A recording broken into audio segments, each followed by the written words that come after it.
And Ulf, while you're still there at the fluid physics module, Dr. Napolitano is here waiting on the loop if you have a problem.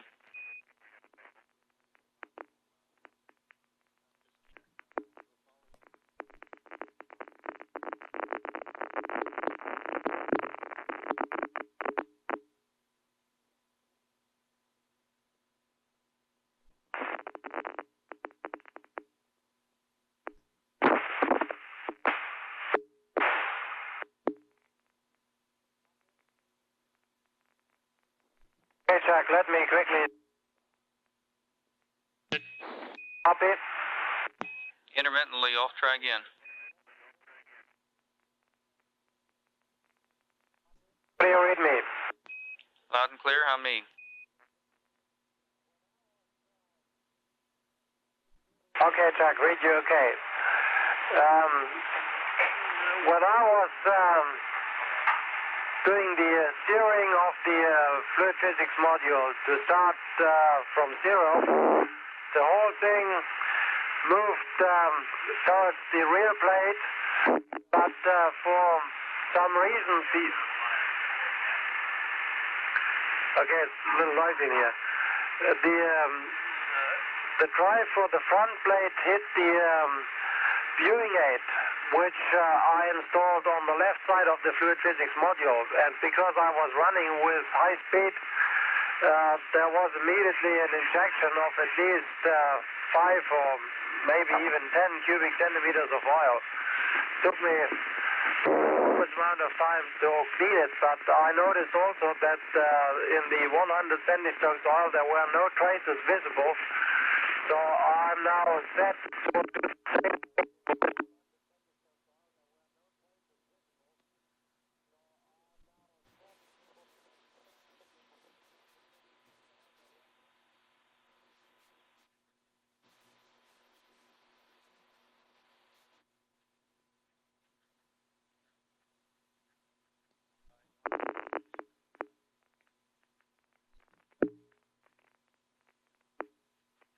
Space Lab Marshal, com check. How do you read, Ulf? Read you loud and clear, Ami. Loud and clear, Ulf, and we need you to continue after the item about the no tracers in the 100 centistokes oil. And there were no visible traces in the 100 centistokes oil.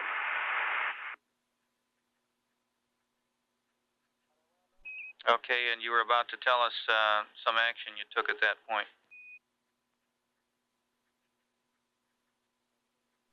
Say again, Chuck? We're just standing by, Ulf.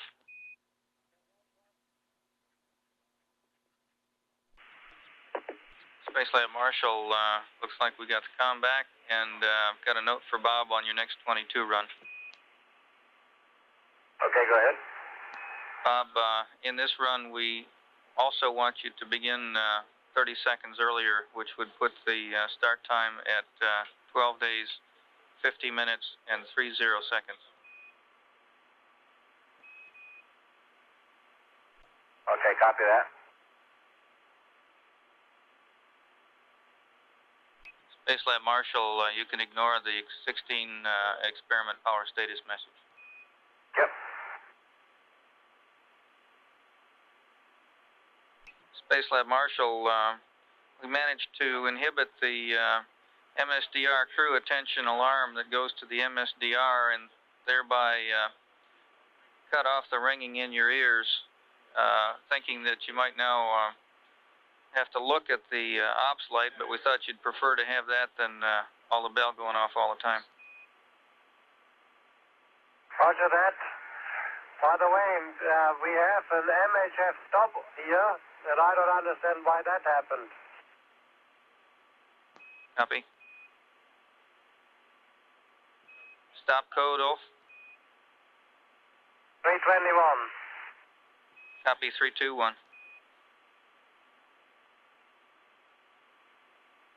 Oh, really?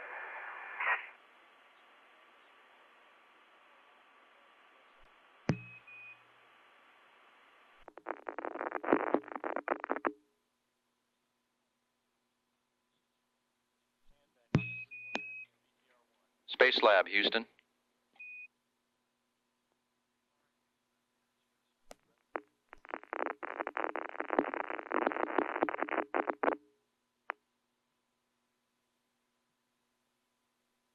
Space Lab Marshall for Ulf.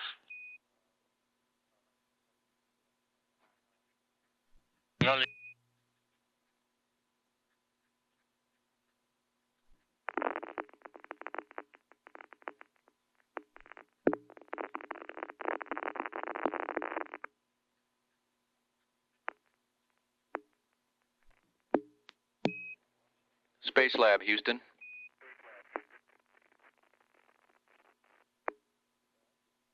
Columbia, Houston on Air Ground 1.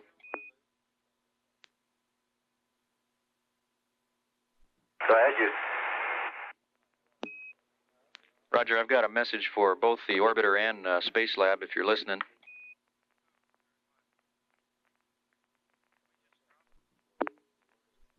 Columbia and Space Lab, Houston. Go ahead. Roger, we're looking at the temps down here, and we see that the Space Lab Freon loop heat exchanger out temperature has gone up to 72 degrees. That seems to be the magic number for Route 21 skips. So we're going to try to help the problem by cycling the VFI off for 1 hour and 20 minutes and on for 10 minutes each pass, or each rev. You in the Space Lab can also turn off any unneeded lights and DDSs as seems appropriate to you to try to keep that temperature down to avoid the Route 21 skips. If you do get Route 21 skips, we will re-op the ROW one time from the ground. If it recurs, we will leave it off until we come up to the next CPAC requirement. Once we go LOS, if you get any Route 21 skip messages, go ahead and re-op it one time and see if that works. If you get a recurrence of the skip, then forget about it and we'll talk to you next AOS. Over. Okay, we had some lights extra turned up in here recently because we were taking some movies. Roger that. And for John, we have, just at the end of the last G-Stadan pass, we sent up 3 teleprinter messages. The next attitude timeline change, an IFM for experiment 101, and entry block data. Over.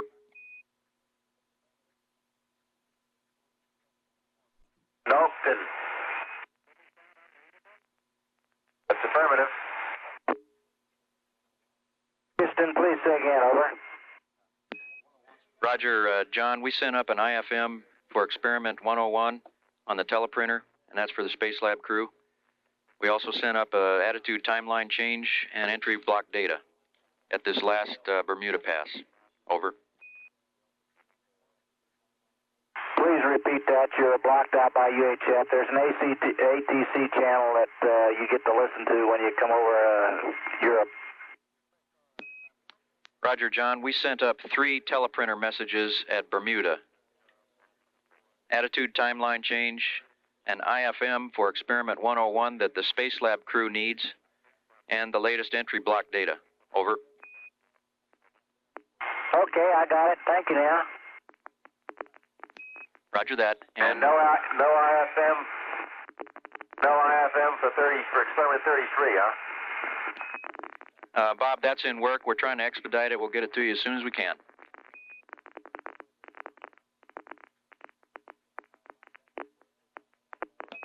And I'm going to turn air to ground 1 back to the Marshall Ops folks.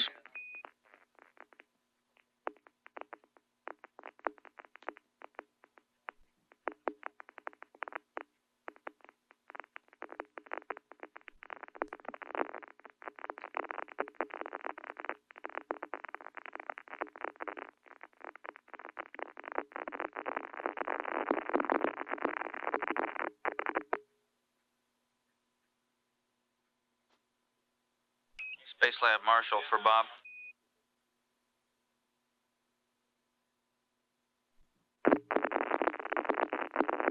Go ahead, POCC. Okay, little intermittent on the downlink, Bob. Hope you're hearing me. sometime between now and 2100 hours, we'd like to get you to change out AV2. No particular time, as long as it's done prior to 2100.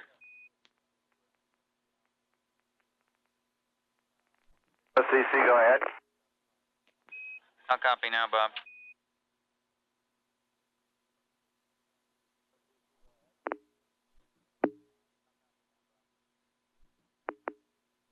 We'd like you to change out AV2 between now and 2100 hours, Bob. Understand, AV2.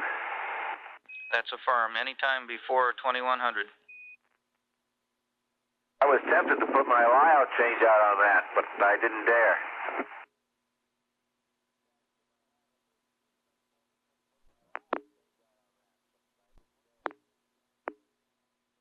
You guys still going to have a 33 thing for me come 2100? Working hard on it, Bob. Ubo's gone off working on it, and if you want to put the layout change out on the... Go ahead and put the layout change out on the tape, Bob, if you'd like.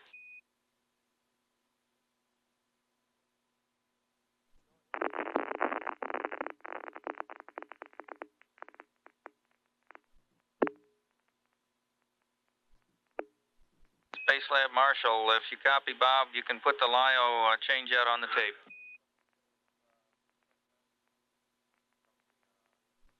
Bob, your go for the LIO change out on the AV2.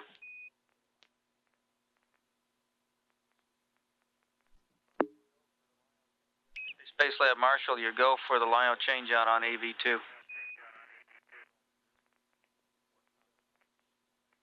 I did it on AV1. That's good, thank you. Always follow directions. Good for you.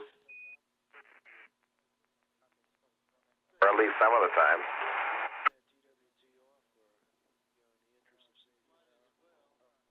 At least once in a while. Funny thing, we just said the same thing down here.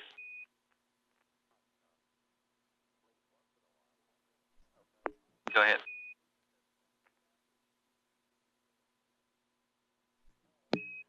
Columbia, Houston on air to ground 1. Hey, over. Roger, John. On the upcoming TV-34 setup and TV-34 operations, we have a conflict there with the upcoming IFM to fix the metric camera. So we have decided to delete TV-34 altogether, and you can scrub that from your cap. Already set it up. You see, the way we do that stuff anyway, it's not done the way people imagine it would be done. The Space Lab crew changes out in the Space Lab, and the Orbiter crew changes out on a flight deck. And the idea of doing something where you're orchestrating back and forth from camera to camera is really not practical anyway, and we wasn't going to do it that way anyhow. So we'd have got something, but it wouldn't have been what they were looking for, but it's just not practical. Roger that, John. Space Lab Marshal, we're about a minute away from LOS. We'll see you again at 2110. Before we go, Bob, could you give the CPAC folks a warm feeling and let them know that you got their battery charge off, please? We did it. At the time scheduled. That's affirmative. Great, thanks a lot. We'll see you at 21 plus 10.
I think we're going to expand that.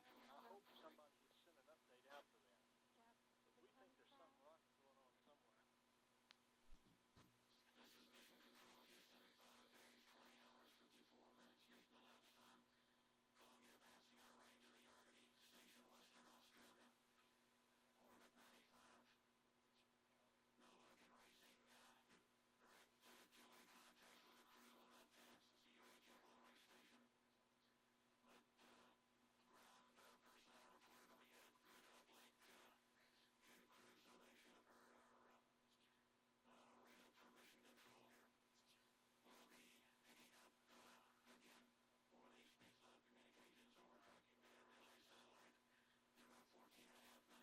Hey, Tom,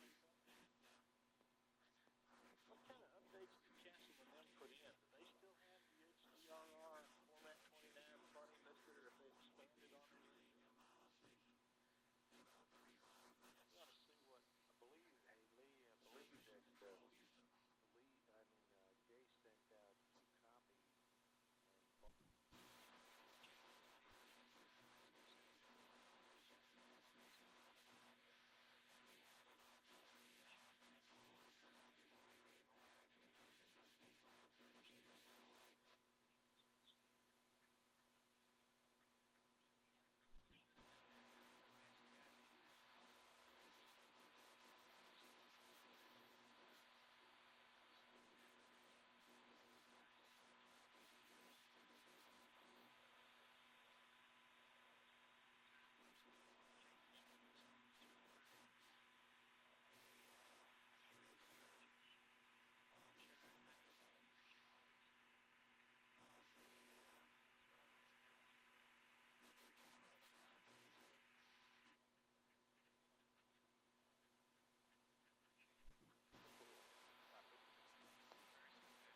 and is our failover site going to be Greenbelt, or is it not?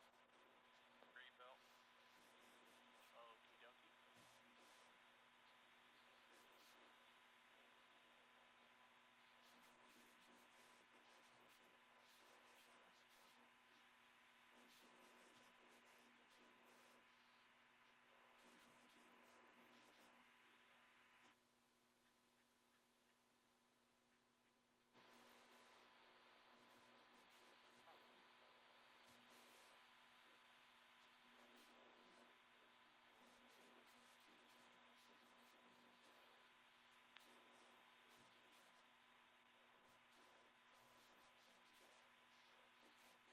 Hey, Rich, that super thrift will give us the times, the exact times, right, so we can see when the command was accepted as a valid command. Set get you get the command message val, you get the time, so it correlates with the command tracker. Well, yeah, time, upload time. You got to. Yeah, you got to. Okay. Problem report? Yes. We have looked at a command history, and valid commands went out from here. The next thing I can do is get a super thrift of a 50 sample a second parameter that says the NSP got the commands that are in question.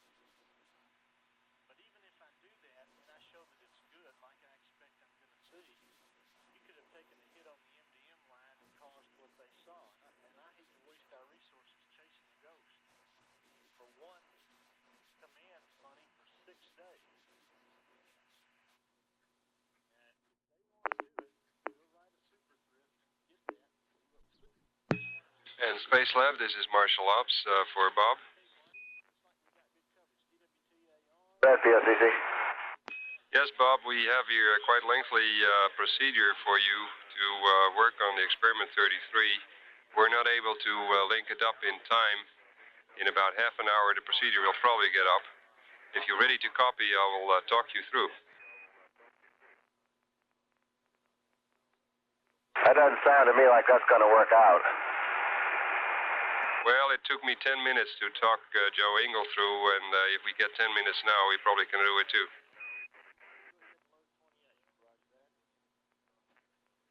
You want to talk me through it real time, or just talk to me and let me write it down? Well, I'll first talk you through and you write down, and then I will be on standby to talk you through to do the actual operation. Okay, meanwhile, 001 ISO's got a problem with some checksums and message timeouts. Roger, we copy. Okay, go ahead, let's try.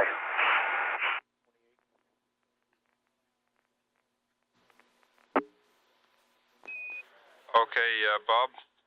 First, what we need is a screwdriver, 8mm, pair of scissors, gray tape, and a window shade of the orbiter at the middeck. Just stand by, Bob.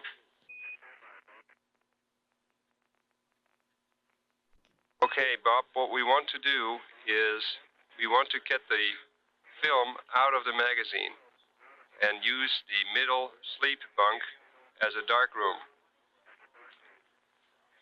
So we take the tools and the magazine to middeck. And there we're going to prep the middle bunk in the following way. Do you keep up with me? Yeah. We cover the vent of the middle bunk with the window shade of a shuttle. We unhook. Okay. We unhook the head end of the sleeping bag and push the sleeping bag a little to the side to get a work area on the top end. We check the bunk for loose objects. We prepare several strips of tape and stick it temporarily on the top end of the bunk or on the rear end orbiter coordinates. That's the prep. Over. Okay. Then we look at the magazine. We put 2 parts of gray tape to secure the cover of the magazine to the body. Then we can unlock the magazine cover with turn screws. There are 4 turn screws beneath the cover on both sides, two on each side. You use a screwdriver for that to turn those screws outward, all 4, and then you have unlocked the cover. Copied? Okay, where are these 4 screws? These somewhere near the center of the sides? Yeah, they are right underneath the cover. You will probably have time to look in the daylight to find those. This can all still be done in light condition.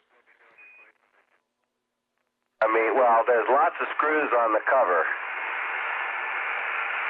There's the back cover, front cover.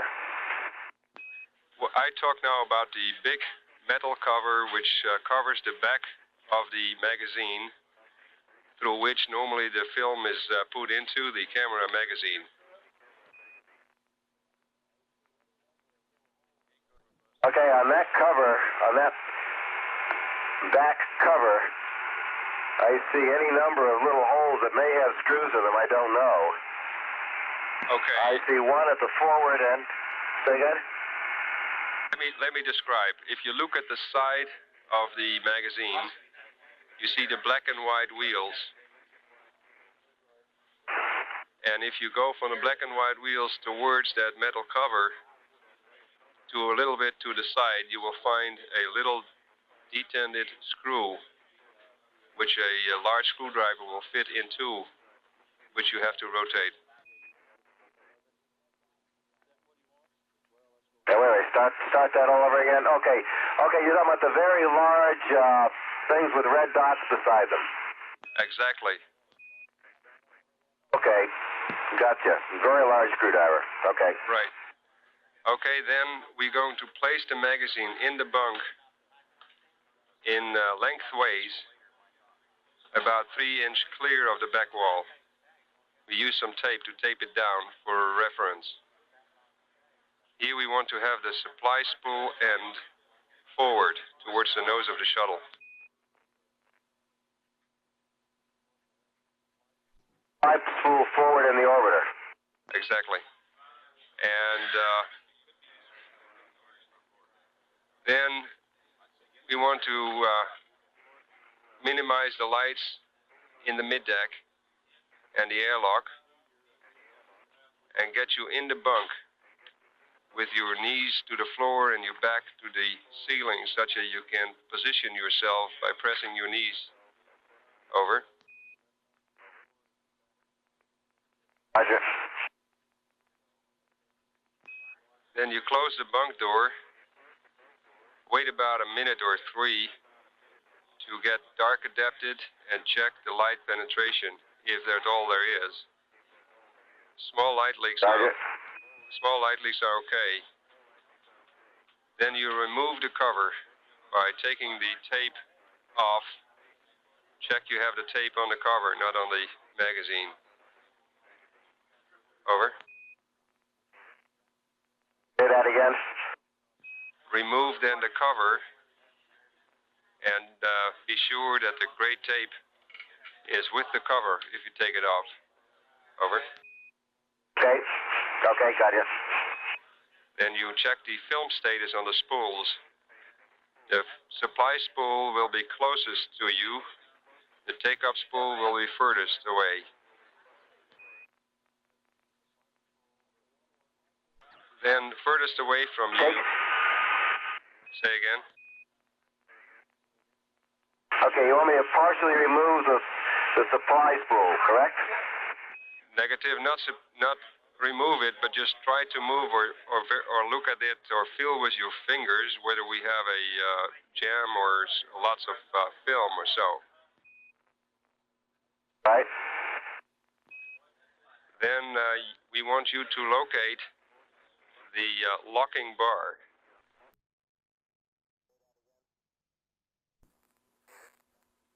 Say that again.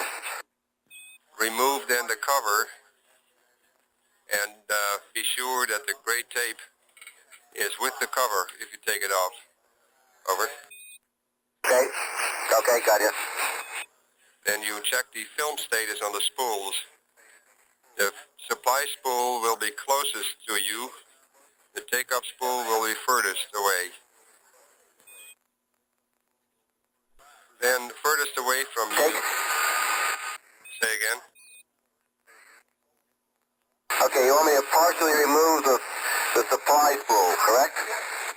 Negative, not remove it, but just try to move or look at it or feel with your fingers whether we have a jam or lots of film or so. Right. Then we want you to locate the locking bar that is between the take-up spool and the furthest wall of the magazine. You can get your fingers between the take-up spool and the wall furthest away from you, go down and find a bar which you can push. That pushes away a breaking bar which breaks the film. Then attempt to rotate the take-up spool and try whether you can make the whole thing turning again. When I find this locking bar, which would be up on the far end of the magazine from me, down below the take-up spool, you do not want me to break the film at that point? I'm sorry, I used the word break wrong. It's a locking bar. It locks the motion of the film. That's only. If you push it, then it releases that lock. Over. Freeze the... Okay, you want me to free the film, okay. Exactly. If you are not successful,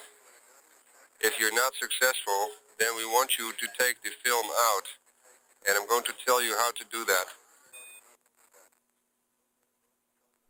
On the right side for you, if you sit there, you locate a wire lever, which you can pull towards you and then drop in a detent to the right. That is to release the spool, either take up or supply spool. You take out the supply spool and cut it with pairs of scissors free from the magazine, and use some gray tape to tie down the film on the spool and put the spool in a sleeping bag. Over. Okay. Okay, do the same with the take-up spool. Try to get as much film on the take-up spool as possible. There can be some signs on it. Cut it, wind up, put it in the sleeping bag. Over. Okay. Then roll up sleeping bag, make it more or less light tight, and get back with your empty magazine towards Space Lab, and close the bunk door behind you as to avoid lots of light in there. After that, we're going to talk this more. Over. Okay, then when we see why it's jammed, then when we bring it out in the light, we'll look and see exactly why it's jammed. Yes, you got it. And I would suggest you just go ahead and start doing it and take your headset with you. And whenever there are questions in the dark, we'll try to answer it. I have the same camera magazine here with me, and we'll do it in parallel. Over. Okay, let's give it a try.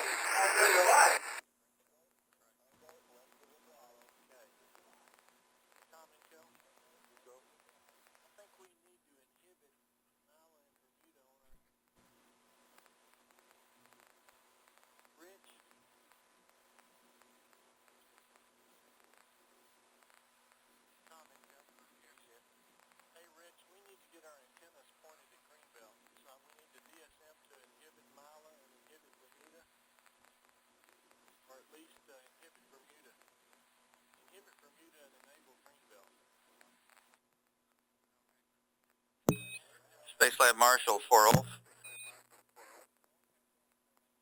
Marshal, go ahead. Okay, Ulf, I've got an explanation for you of how to set up the TV camera in support of Bob's troubleshooting activities when you have a chance to copy it down or to listen up.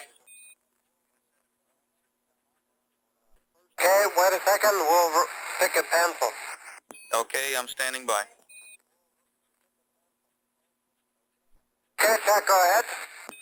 Okay, Ulf, what this is going to do is to locate camera 1 underneath the onboard monitor on a handrail so that it can look down at the floor.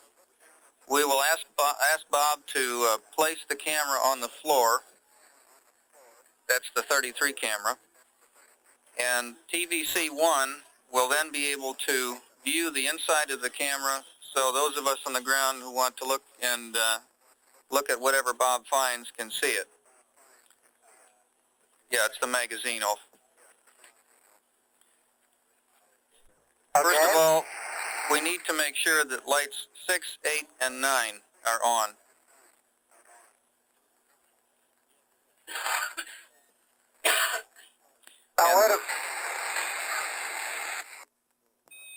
Let me interrupt you here. Just a second, Chuck.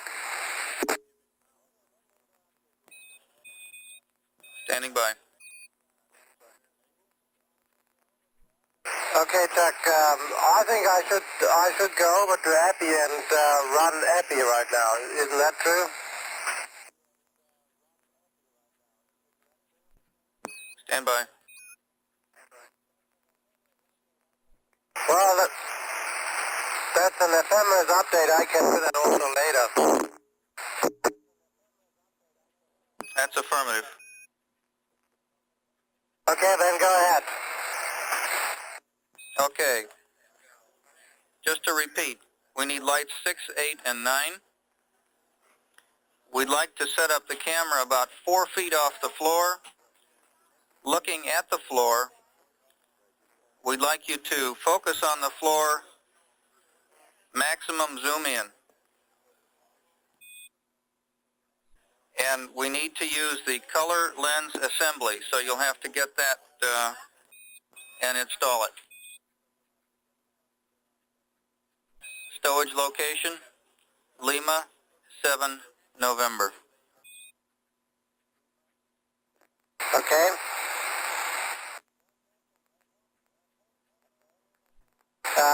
One question, at what handrail will that be? Say again? What handrail? Romeo, 4 Kilo. Okay, got that. And you can use, if it'll help, a shoe at maximum extension. The right shoe. Okay, roger. And we'll stand by here to help you with that if you need it. We plan to get downlink video as soon as we can, and we'll be looking at Bob from TV2 from the aft end. Okay, and that will be all in respect to the troubleshooting of 33, is that right? That's firm.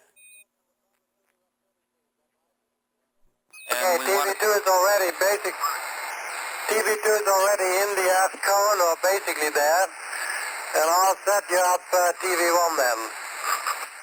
Thanks a lot, and as soon as we can get the downlink video is fine. What is your estimate for that? We'll get back to you on that, Ulf. Please check also with 300 what the mirror heating facility procedures could be to get it back online. Okay, we will. 3, 2, 1. Roger, and now we need to clear the loop so that Ulf, so that Wobo and Bob can continue with their troubleshooting discussion. Yeah. And we're ready for the video downlink. Okay, I'll set it up for you. It'll be 15 minutes at least before I'm ready to bring that camera back in there, I think. Okay, let me then finish that one.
Marshal up. Go ahead. We have again the trouble with Route 21. It's skipped right now and already once before 2 minutes ago. Roger, we see it. Space Lab Marshal for Ulf, if you're ready for TV, we'll turn it on down here. Okay, you can. Thank you.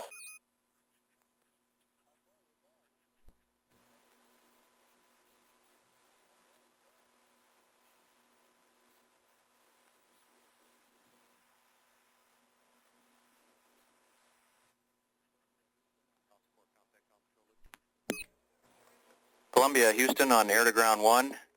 Give us a call on UHF, please.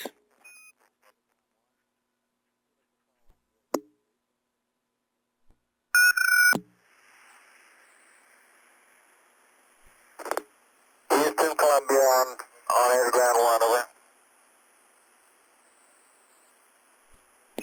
Columbia, Houston, on air to ground 1. How do you read? Loud and clear. I was getting a lot of white noise on the UHF, either from you or somebody else. It sounded like a perfect jam to me. Roger that, John. I'll continue with the changes to the attitude timeline, page 5-22. Okay, now I don't have any changes on my timeline on 522 except at 6 hours and 20 minutes it's changed to 5 days and 23 minutes and 50 minutes to select that A1. I don't have any changes south of that, so maybe you better go through all those changes. Over.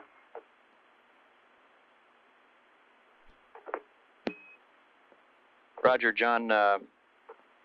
What we'd like you to do is delete that select DAP A1 call out that you have for 5:23:58. Okay, I'll delete it. And finally, we'd like you to add a new maneuver for 5 days, 23 hours, 27 minutes. And that maneuver will end at 5:23:42. And the track option is target 2, body vector 5, pitch 45, yaw 353, Omicron 353, A1 auto vernier.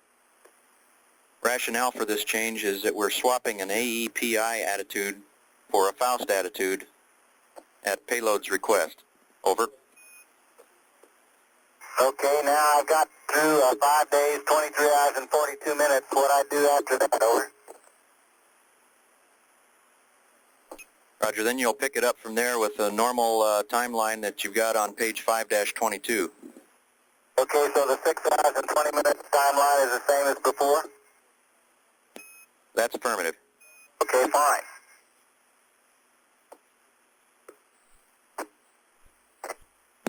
And Columbia, Houston, on air to ground 1.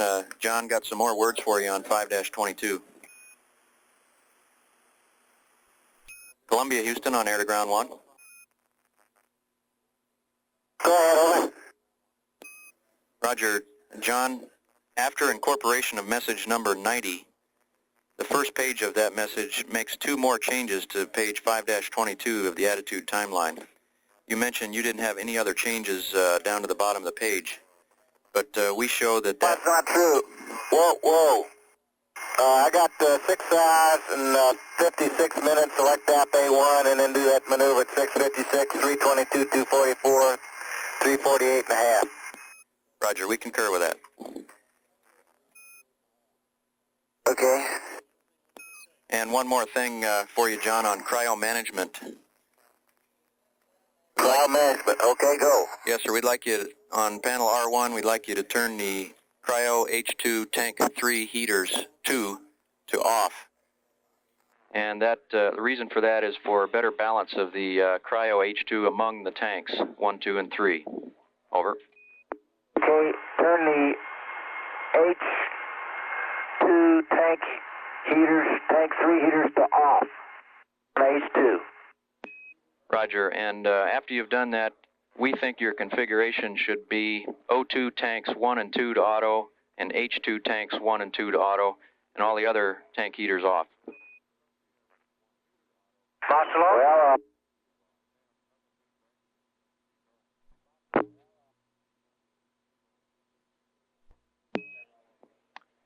Columbia, Houston, on TDRS, air to ground 1. go ahead, Houston. The air-to-air noise on UHF has died away. Maybe it'll work. Okay, we're LOS UHF now, John. Our next site will be Yarragadee. We'll be Yarragadee at 2222. And I'll hand the air to ground 1 loop back to the Gibbs.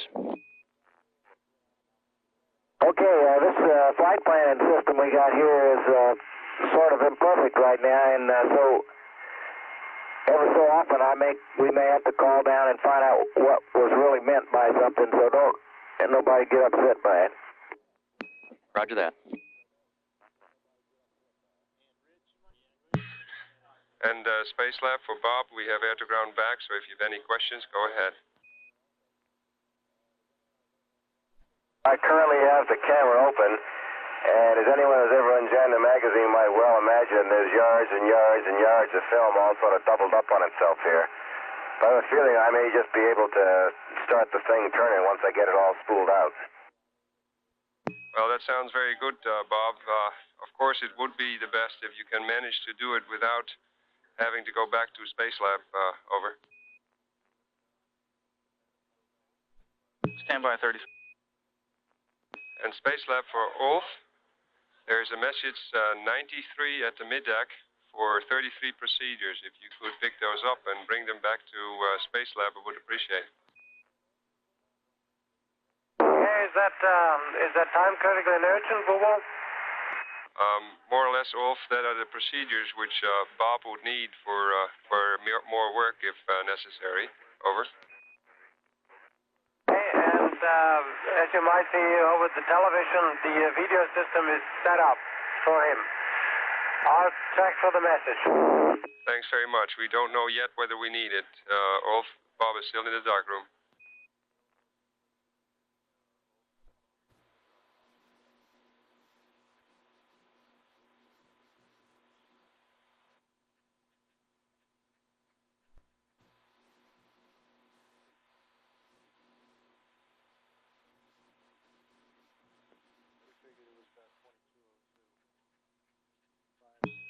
And Space Lab, Owen, good morning. Space Lab, Houston. Space Lab, Houston. Houston, I'm not sure anybody's in the Space Lab. They're all busy changing this film out in the bunk, and 2 out of the 3 of them are at least up here, and I think the other one is maybe en route. Okay, John, all we wanted to do was pass a word to the Space Lab crew that we would like them to turn the subsystem DDS off by using the power DDU keyboard switch on the DDS itself. This will help us to cool down the Freon loop back there. And also your trim 3 burn. Okay, Brian, this is Owen back here on the speaker mic, and I heard you there, and I will turn off the subsystem DDU. Roger, Owen, and you can turn it back on when you need it, but we just would like to keep that off when you're not using it. And also, for John, the trim 3 burn is canceled. Billy, boy, that must be a good orbit. Roger, I shouldn't have said canceled. It's been postponed. We're looking to another trim burn at 6 days, 15 hours, 40 minutes. And we'll have more on that later. Okay. And Columbia, Houston, if you don't have anything more for us, I'll turn the loop back over to the Gibbs. Nope.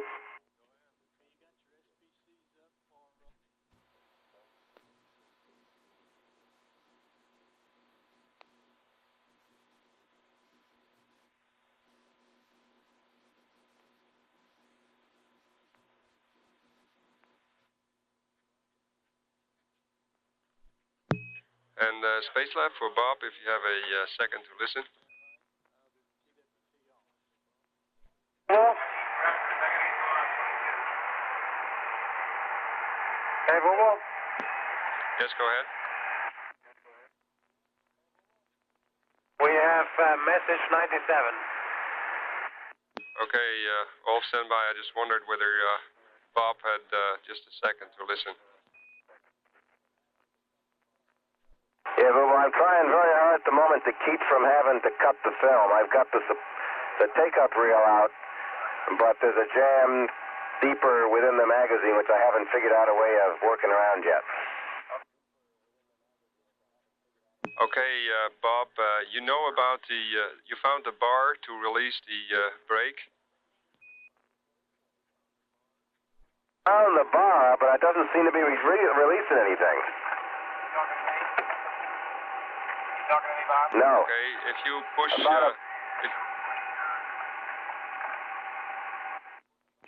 Bob, if you push that bar away from you with your thumb towards the the wall of the magazine, it should release the braking action of the two rolls through which the film is going to. Thoughts, Spacelab PS2. Good morning, Byron. Good morning, Mike. And good morning from the red team. We're still here. Good morning, Chuck. How y'all doing? Just great. We had a super day. Good. I'm about to run 22. Are there any changes coming up this next observation? Firm. First of all, we'd like the 22 operation to take place about 30 seconds early, just as we were running at last shift. That 30 seconds is evidently a helpful delta.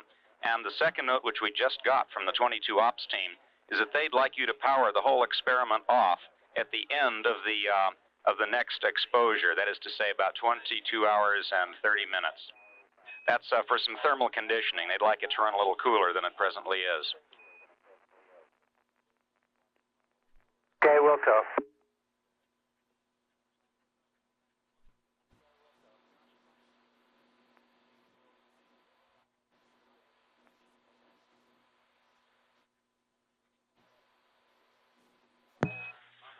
And Spacelab? How much complication? Well, really not getting very far on this locking bar. Okay, Bob, say that again. You were broken up. Is it going to be relatively easy to rethread the film if we have to cut it? Yes, Bob, that's affirmative. That is relatively easy, especially because Okay. you... Okay, go. Okay, I'm going to cut it. It's clearly wrapped around the rollers down here as well, and this locking bar isn't getting anywhere. Understandable, Bob.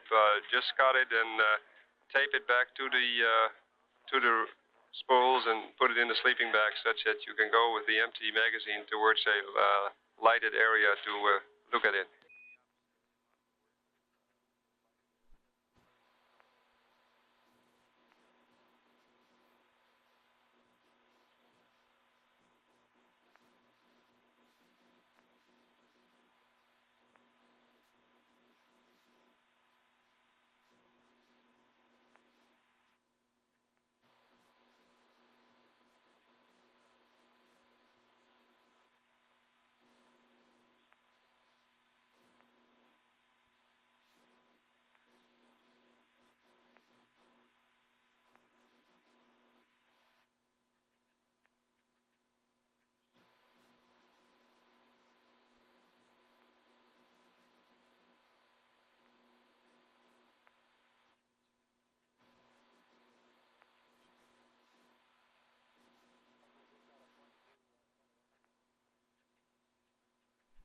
Marshal, we just got a 23 shutter open message. Yeah, we've copied that message. We're going to tell the 23 team and try and handle that from down here, Byron. Foul hatch is coming open.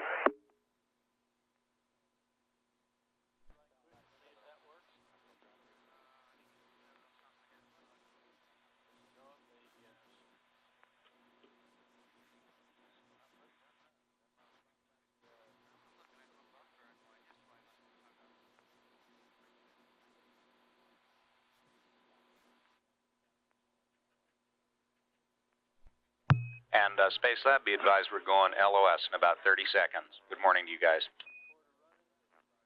Mike, we'll see you when you come back over the hill. Camera's out and we're all ready to go in 22. Real good, and we're getting TV right through the end. Okay, and Spacelab for Bob. Hey, that's good. Spacelab for Bob, be advised that your procedures are up there. Ulf has them over.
cover and be sure that the gray tape is with the cover if you take it off.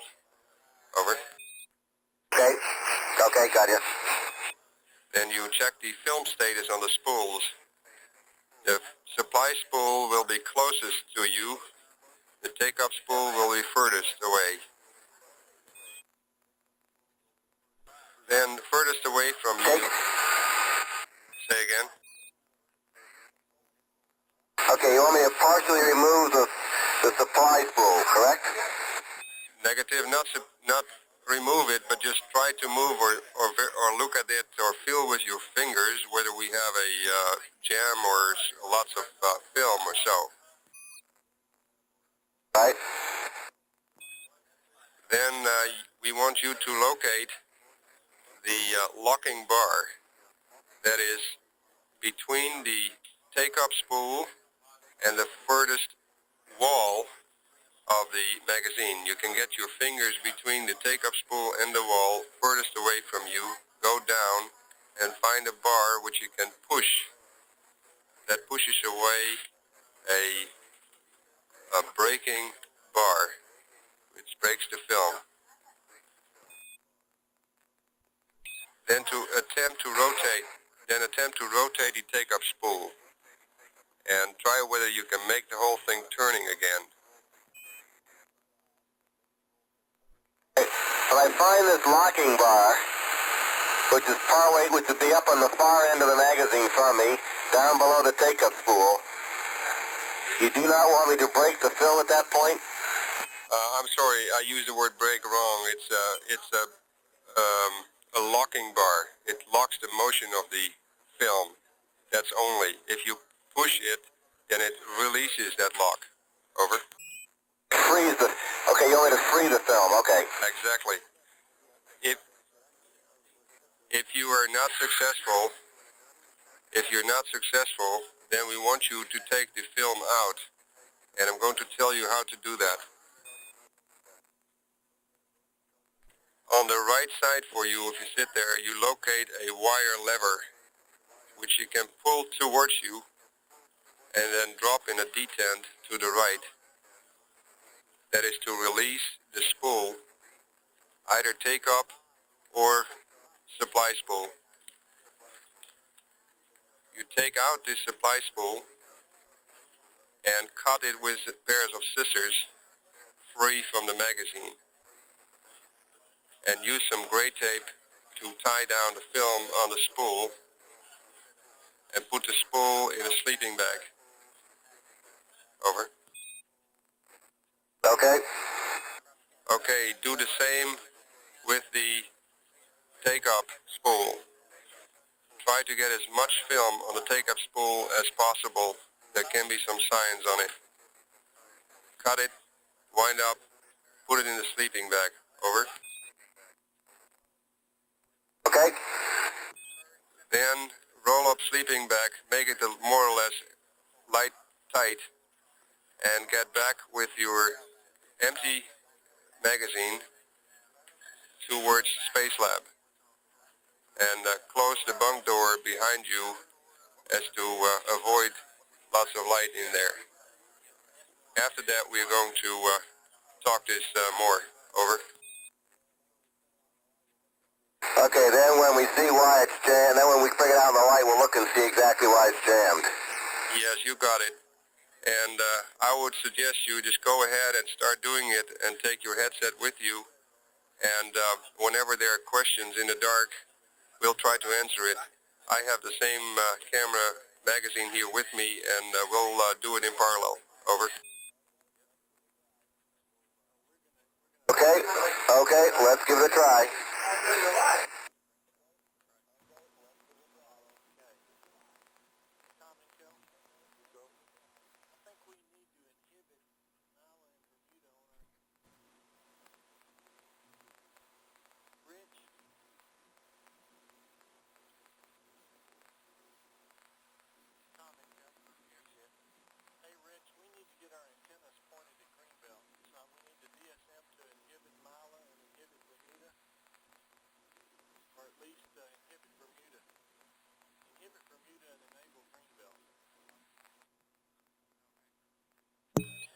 Space Lab Marshal for Ulf.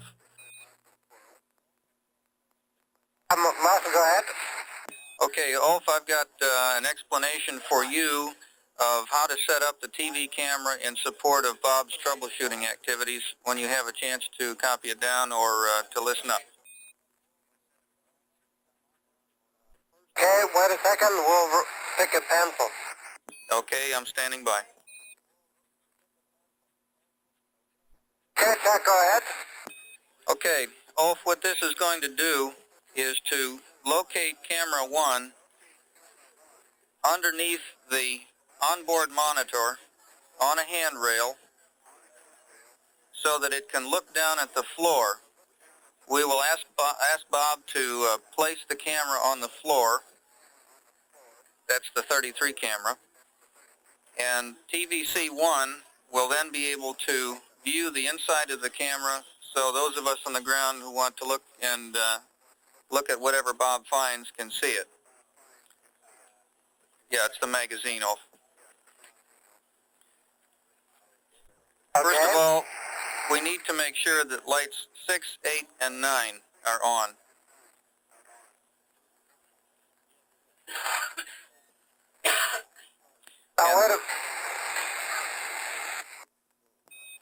Let me interrupt you here. Just a second, Chuck. Standing by. Okay, Chuck. I think I should go over to Appy and run Appy right now. Isn't that true? Stand by. Well, that's an ephemeris update. I can do that also later. That's affirmative. Okay, then go ahead. Okay. Just to repeat, we need lights 6, 8, and 9. We'd like to set up the camera about 4 feet off the floor. Looking at the floor, we'd like you to focus on the floor, maximum zoom in. And we need to use the color lens assembly, so you'll have to get that and install it. Stowage location, Lima 7 November. Okay.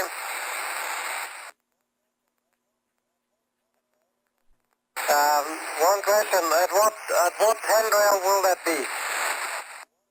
Say again? What handrail? Romeo 4 Kilo. Okay, got that. And you can use, if it'll help, a shoe at maximum extension. The right shoe. Okay, roger. And we'll stand by here to help you with that if you need it. We plan to get downlink video as soon as we can, and we'll be looking at Bob from TV2 from the aft end. Okay, and that will be all in respect to the troubleshooting of 33, is that right? That's firm. Okay, And TV2 is already TV2 is already in the aft cone, or basically there, and I'll set you up TV1 then. Thanks a lot, and as soon as we can get the downlink video is fine. What is your estimate for that? We'll get back to you on that, Ulf. Please check also with 300 what the mirror heating facility procedure could be to get it back online. Okay, we will. 3, 2, 1. Roger, and now we need to clear the loop so that Wobo and Bob can continue with their troubleshooting discussion. Yeah. And we're ready for the video downlink. Okay, I'll set it up for you. It'll be 15 minutes at least before I'm ready to bring that camera back in there, I think.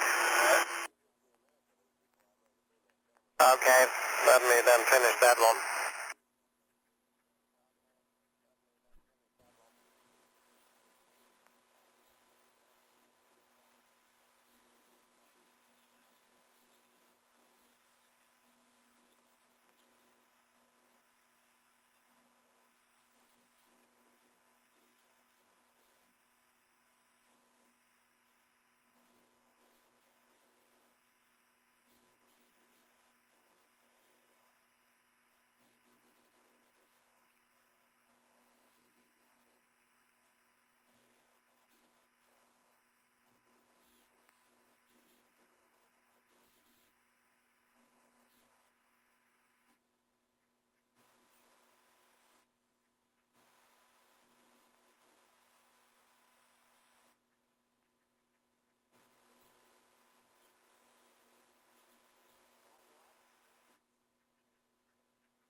Marshal up.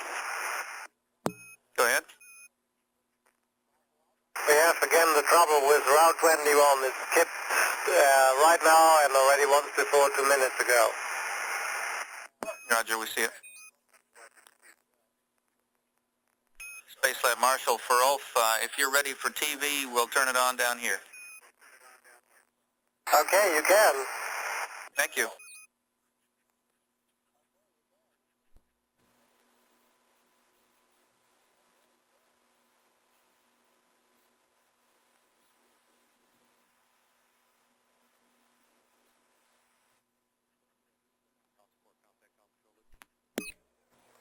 Columbia, Houston on air to ground 1.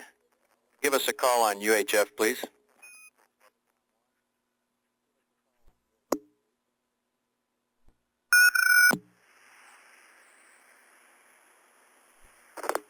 Houston, Columbia on air to ground 1, over. Columbia, Houston on air to ground 1. How do you read? Loud and clear. I was getting a lot of white noise on the UHF, either from you or somebody else. It sounded like a perfect jam to me. Roger that, John. I'll continue with the changes to the attitude timeline, page 5-22. Okay, now I don't have any changes on my timeline on 522 except at 6 days and 20 minutes it's changed to 5 days and 23 minutes and 50 minutes to select that A1. I don't have any changes south of that, so maybe you better go through all those changes. Over.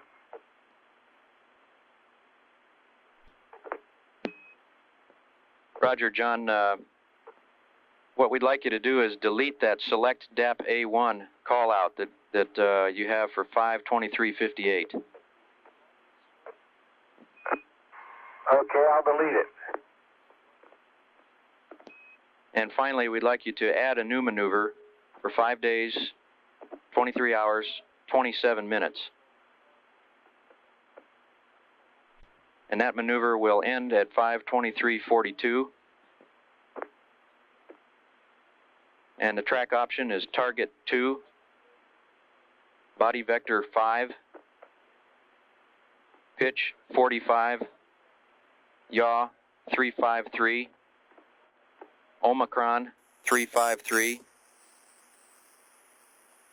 A1 auto vernier. Rationale for this change is that we're swapping an AEPI attitude for a Faust attitude at payload's request. Over. Okay, now I've got through 5 days, 23 hours, and 42 minutes. What I do after that, over? Roger, then you'll pick it up from there with a normal timeline that you've got on page 5-22. Okay, so the 6 hours and 20 minutes timeline is the same as before?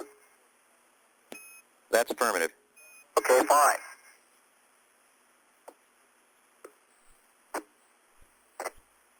And Columbia, Houston on air to ground 1. John got some more words for you on 5-22. Columbia, Houston on air to ground 1. Go ahead, over. Roger, John After incorporation of message number 90, the first page of that message makes two more changes to page 5-22 of the attitude timeline. You mentioned you didn't have any other changes down to the bottom of the page, but we show that That's not true. Whoa. I got 6 hours and 56 minutes, select app A1, and then do that maneuver at 6:56, 3:22, 2:44, 3:48 and a half. Roger, we concur with that. Okay. And one more thing for you, John, on cryo management. Cryo management. Okay, go. Yes, sir. We'd like you, on panel R1, we'd like you to turn the cryo H2 tank 3 heaters 2 to off. And that the reason for that is for better balance of the cryo H2 among the tanks 1, 2, and 3. Over. Okay, turn the H2 tank heaters, tank 3 heaters to off on H2. Roger. And after you've done that, we think your configuration should be O2 tanks 1 and 2 to auto, and H2 tanks 1 and 2 to auto, and all the other tank heaters off. Well,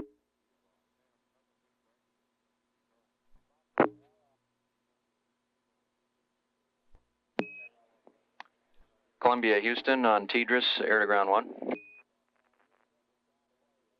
go ahead, Houston. The air-to-air noise on UHF has died away. Maybe it'll work.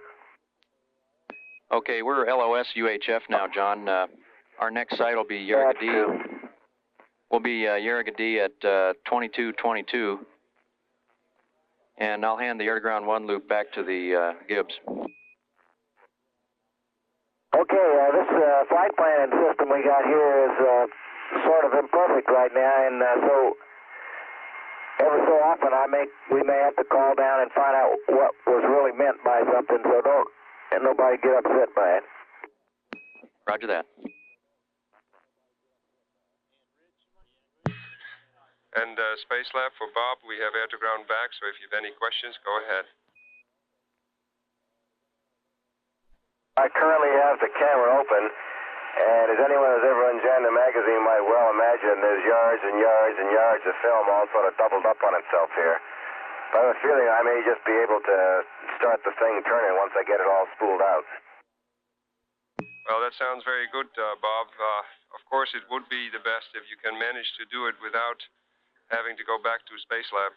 Over. Stand by 30. And Space Lab for Ulf, there's a message 93 at the mid-deck for 33 procedures. If you could pick those up and bring them back to Space Lab, I would appreciate it. Hey, is that time critical and urgent, Bobo?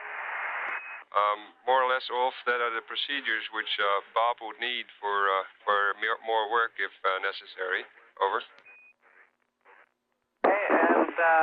As you might see over the television, the video system is set up for him.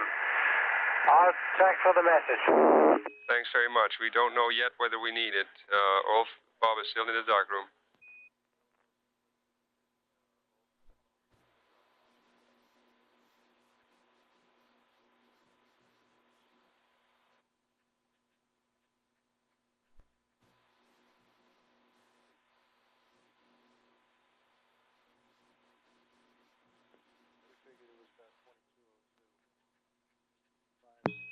And Space Lab, Owen, good morning. Space Lab, Houston. Space Lab, Houston. Houston, I'm not sure anybody's in the space lab. They're all busy changing this film out in the bunk, and 2 out of the 3 of them are at least up here, and I think the other one is maybe en route.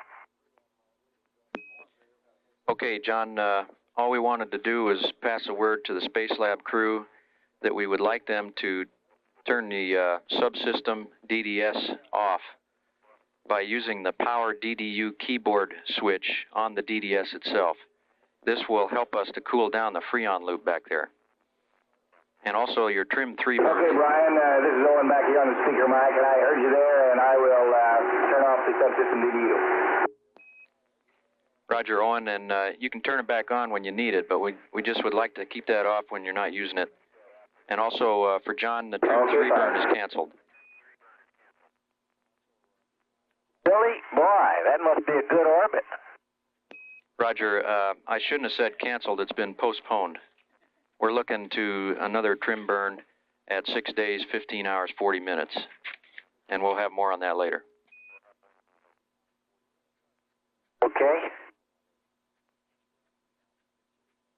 And Columbia, Houston, if you don't have anything more for us, I'll turn the loop back over to the Gibbs. Nope.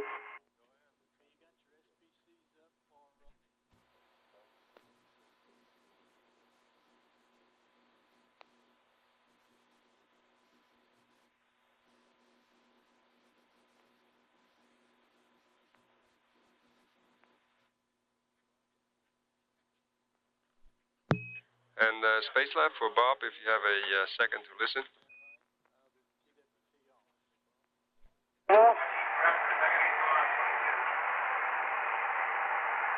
Hey, Bobo. Yes, go ahead. We have message 97. Okay, all standby. I just wondered whether Bob had just a second to listen. Yeah, but I'm trying very hard at the moment to keep from having to cut the film. I've got the take-up reel out, but there's a jam deeper within the magazine which I haven't figured out a way of working around yet. Okay, Bob, you know about you found the bar to release the brake? Found the bar, but it doesn't seem to be releasing anything. No. Okay, if you push...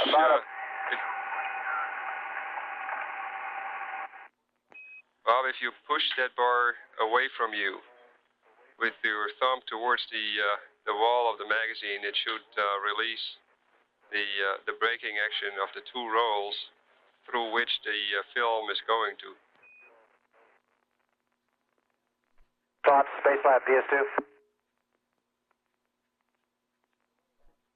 Good morning, Byron. Good morning, Mike. And good morning from the red team. We're still here. Good morning, Chuck. How y'all doing? Just great. We had a super day. Good. I'm about to run 22. Are there any changes coming up this next observation? Affirm. First of all, we'd like the 22 operation to take place about 30 seconds early, just as we were running at last shift. That 30 seconds is evidently a helpful delta. And the second note, which we just got from the 22 ops team, is that they'd like you to power the whole experiment off at the end of the next exposure. That is to say, about 22 hours and 30 minutes. That's for some thermal conditioning. They'd like it to run a little cooler than it presently is. Okay, Wilco.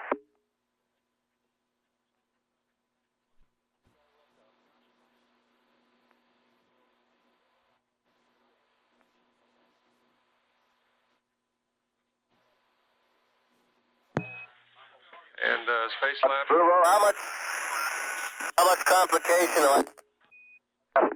Well, really not getting very far on this locking bar. Okay, Bob, say that again. You were broken up. Is it going to be relatively easy to rethread the film if we have to cut it? Yes, Bob, that's affirmative. That is relatively easy, especially because Okay. Okay, go. Okay, so I'm going to cut it.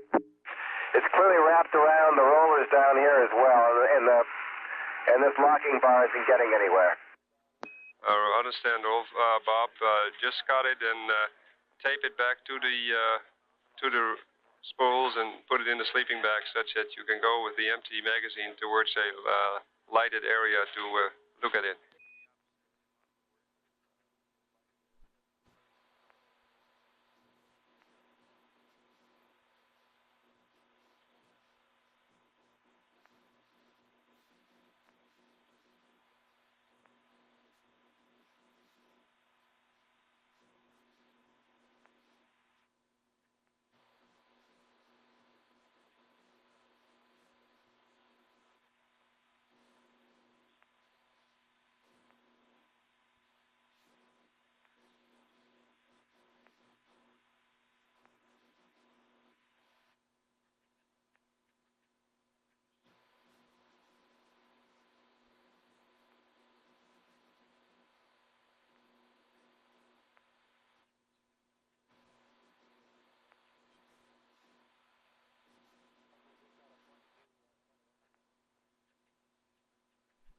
we just got a 23 shutter open message.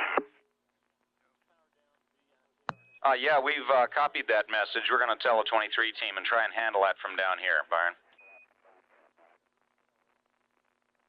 Foul hatch is coming open.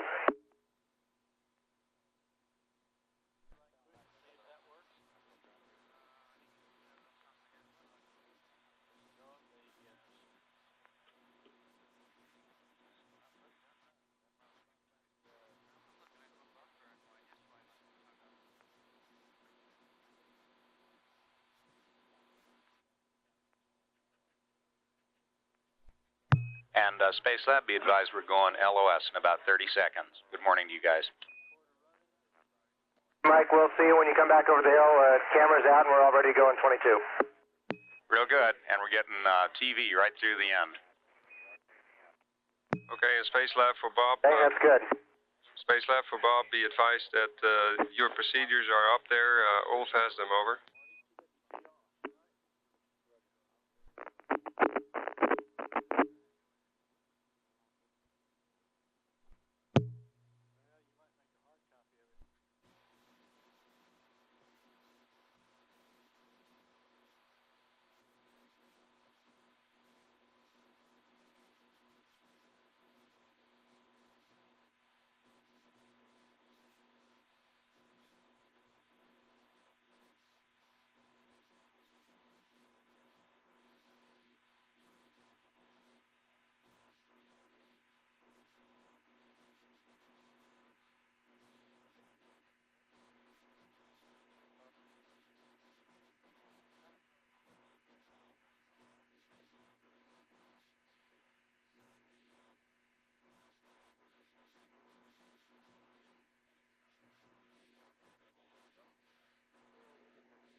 Greenbelt is not a Zulu, it's a Lima configuration. So they got the two airgrounds there that they take the UHF there.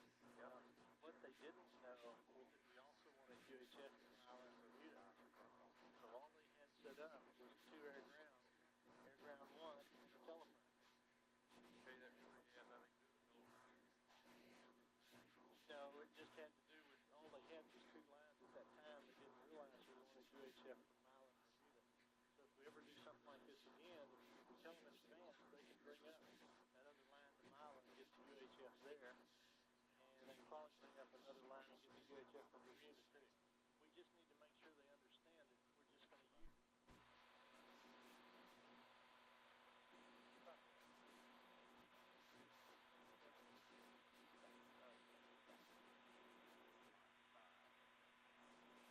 Okay.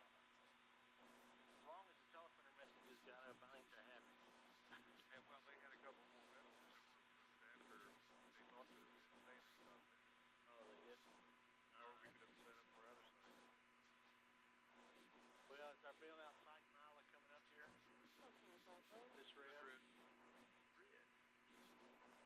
Track traffic. All right. Well, we may need to set up for Mila to get their telephone stuff up. Might go ahead and build this some SPCs to get ready to hand over to Mila and then come back out of it. All right. That's still on me. Okay.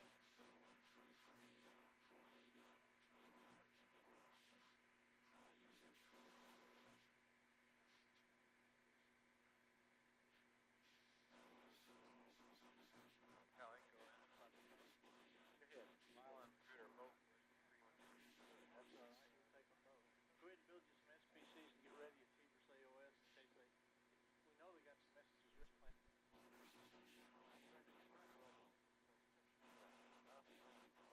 We gotta do anything else, I gotta go. I'll be back. I sure hope so.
Where are you, Ken? I'm on your road. Which way? Background road? Yeah, I'm at it. Yeah, go ahead. I need a couple milliseconds. EFI recorder right now is being powered up and running a snapshot. No, it's not being run at all. On orbit. Oh, we were powered up to there. No, that's the VFI system. What'd I say? VFI recorder. Oh, BFI system. Okay. The whole VFI system is being powered on 10 minutes of rest. And we're powering it back down. The VFI recorder is never used on orbit. It's not used until we start to deactivate the space lab and go into the transition mode for snapshot. Okay. So we have the whole 15 minutes tape available to search problem ops and everything subsequent. Plus, we have 56 minutes of paper. Well, you're right. 15 minutes is what they want, yes. And I think they have to have an FDM or something. Our payload recorder. Yes. Okay, well now that you're on that search video that's requirement for us to be a fine, right? Yes. System, but not necessarily No, the recorder. That recorder is called out to be run in. so you get that data on there. Are you running up to that? What's the rest of the stay on there. It'll stay on there through entry.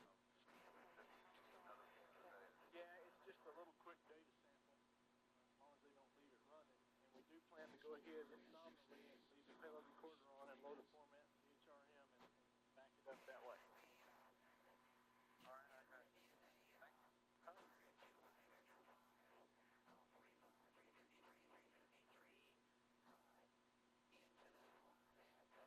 Rich, you might hang on to those things like you said you saw on the, okay. Well, give them a baby and show them what happened.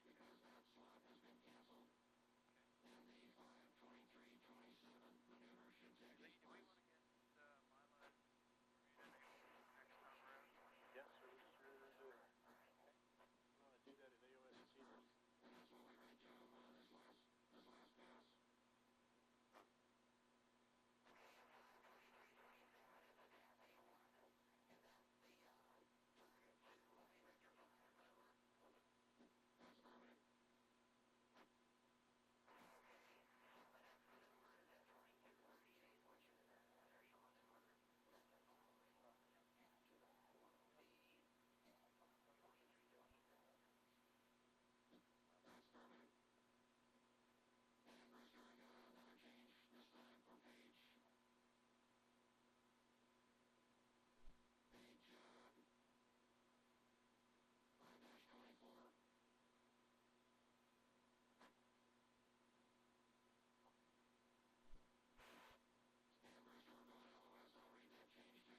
You guys got a replan DM3? I've got a replan time. I'll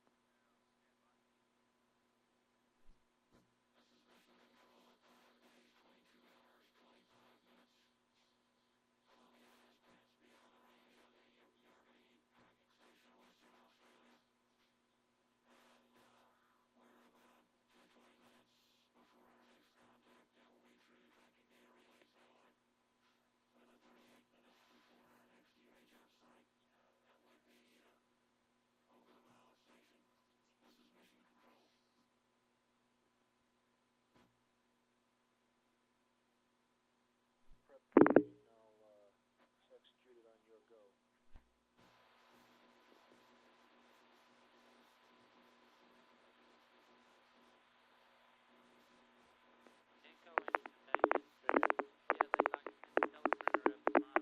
I figured as much. You got your SBCs ready? Yes.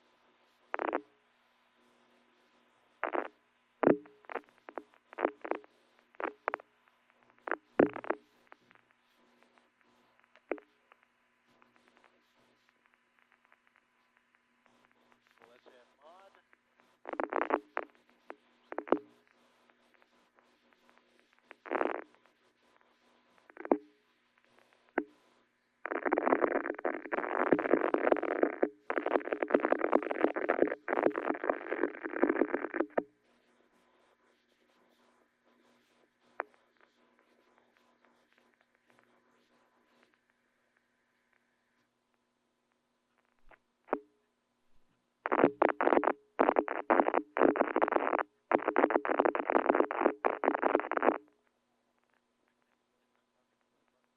Space Lab Marshall Ops, we have you for about 56 minutes over S-band. Okay, Marshall, we got you loud and clear, over. And Byron, we copy you loud and clear also. And Space Lab Marshal Ops for Bob, we'd like to have a update on how it's going with the camera 33. Wait a little, Bob is still in the bunk. Oh, he's coming. Okay, Ulf, and probably you could help him also with the procedures, over. Okay, Wolf, that's... Got the real-time TV. That's negative, Bob. Wolf, do we have real-time television? That is negative, Ulf. Okay. Bob is coming back with the magazine here. with any luck, we can get lots of pictures of clouds tomorrow.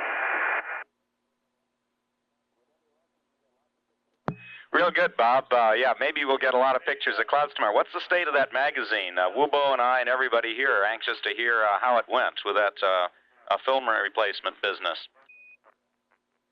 He'll tell you when he gets to Munich. Okay, we copy. Well, as you might well imagine, Mike, having probably done this yourself, it's even more fun up here, and with sleeping bags flopping all over you and spoons rattling around in the dark. You were supposed to clean your bunk out first, Bob. Oh, I didn't read that step. But the cause of it appeared to be that the twin rollers, the pressure rollers, the reason I couldn't release them was that they had, by actual count, 14 rolls of film wrapped around them. So after we cut those off in the light, it was a simple matter, as Wubo suggested, to go back and reload it. And so it's now been reloaded. Bob, do I understand that you already reloaded the whole film? Over. Say again? Do I understand that you reloaded the film in the magazine? Over. That's affirmative. I took and cut the little 120-degree V and set it through and taped it onto the take-up spool. And then rolled it. I had about 10 turns, so it seems to be working okay. Okay, Bob, and could you do a simple check with the locking device at the drive shaft on the magazine to try, if you turn that counterclockwise, whether you can move the film, advance the film. Over. Stand by.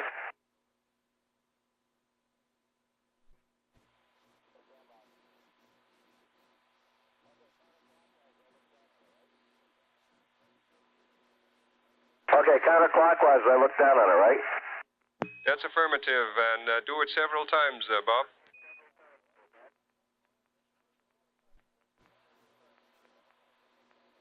Okay, both rolls are turning, yes?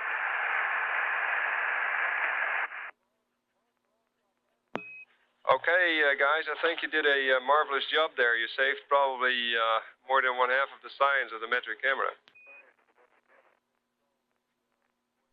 The moment it stops, though, however.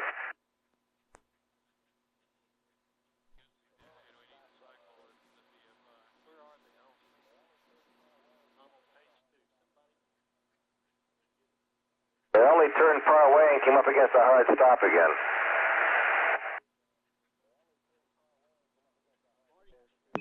Okay, in Space Lab, for Bob and Ulf, be advised that you have to leave the shaft in the position indicated on page 33 Delta Tango 20. Over. Roger, did you copy, though? It only turned about a half a turn or a turn and then stopped. Okay, Bob, we copy. You say you do make a half a turn and then it stops? Affirmative. Okay, wait, we're going to try here the same thing. Over. And Space Lab, this is Marshal Ops for Byron. Go ahead, Michael. Yeah, while we're waiting on Wubo to pick up that tool, we're trying that same film advance activity right here on our own magazine here in the POCC. Wonder if you could go to the MSDR Central Control Console and give us a few keystrokes. Now that we've done the troubleshooting on the IHF power supply, we want to put the UHV back into action. And what I'm going to ask you to do is just give some keystrokes if you go over there, please. Okay, stand by a sec, okay? Sure, no rush. Okay, Mike, go ahead. Go slow, okay? Okay, Byron, the first thing we need is an open 102444. And read back, please.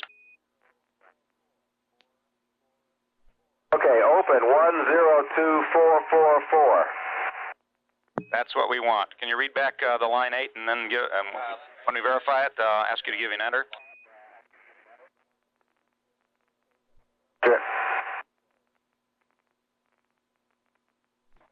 got 10 on the bottom line. We're ready for close. Okay, did you enter that, Bob? Yes, we did. Okay. Next thing I need is a close. 000003. Okay, that's a verifier. We got a 3 on the bottom line. Real good. You can enter that. The next thing I need is an open 102442. 102442. Thank you very much. You can enter that. The next thing I need is a close. 072027. 072027. Correct. I should now check to see if you have UHV ops lamp flashing. No UHV lamps. No UHV lamps. Okay.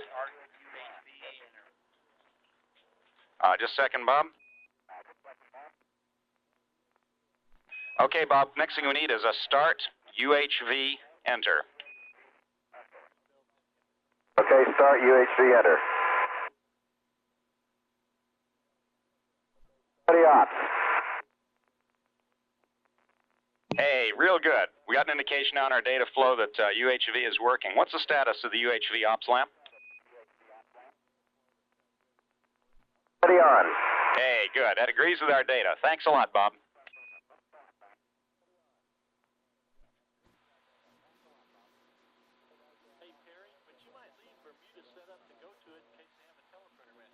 Hey, Mike, I'm back on the headset. Sorry about that. I just didn't have a headset back here. We're running short. Anything else for me, Mike? Okay, stand by just a moment.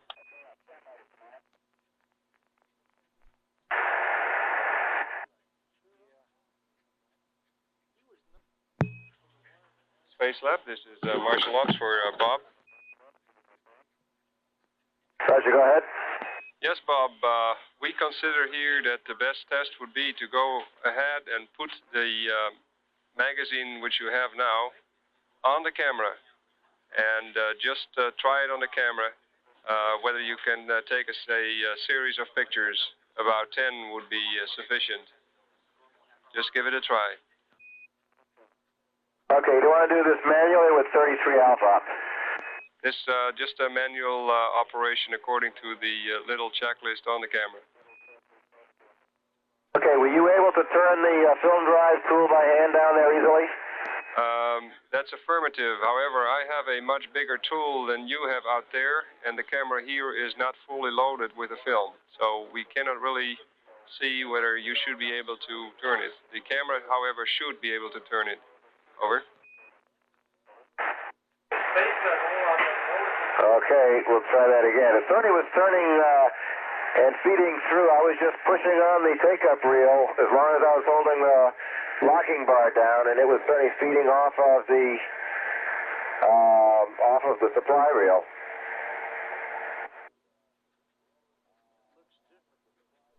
Unless there's something jammed up with those rollers themselves, it ought to be working.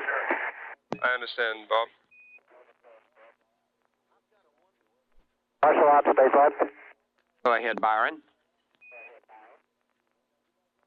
Okay, Bill, Ulf and I are here looking at the 101 mal procedure, and you guys really mean panel L7 Yankee for the 101, which is the Space Lab rack, the rack air cooling valve panel. Byron, there's a little disagreement here. I believe that the panel that they want is above the EPSP, but I'm not absolutely sure of that. And we're going to check that out with the 101 people and see if that's exactly what they want. Okay, Mike. Okay, POCC, to put this on, I'm having to turn the drive mechanism on the camera about a half a turn clockwise to match up with the position of the same dog on the drive. I'm having to turn the drive gear on the magazine about a half a turn clockwise to match up with the position of the drive gear on the camera. Okay, Bob, I think that's okay, but stand by here. Normally the camera will latch automatically in the drive shaft of the magazine. Over. Okay, in Space Lab, this is Marshall Ops for Bob.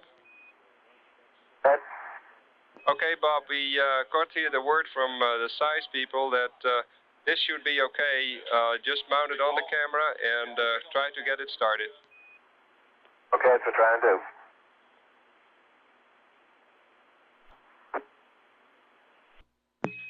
And Space Lab, Marshall Ops for Bob.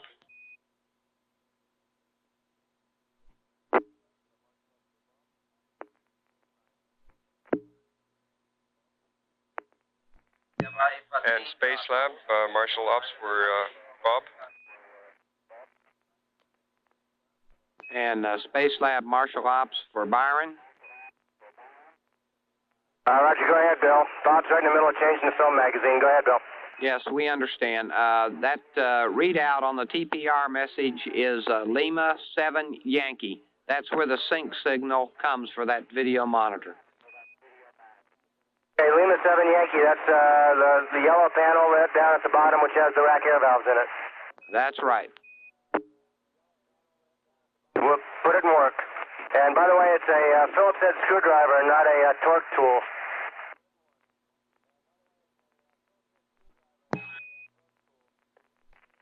Columbia, Houston on air to ground 1.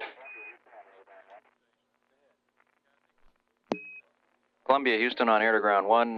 Missed the LOS call. We'll see you next at Madrid at 2322. Space Lab, this is Marshall Ops for Byron and for Owen. Roger, go ahead, Mike. Yeah, right. About that Lima 7 Yankee panel, we too were surprised that video sync for E-Flex is on that side of Space Lab. But if we could we ask you to put that aside for the time being and get a joint FO started?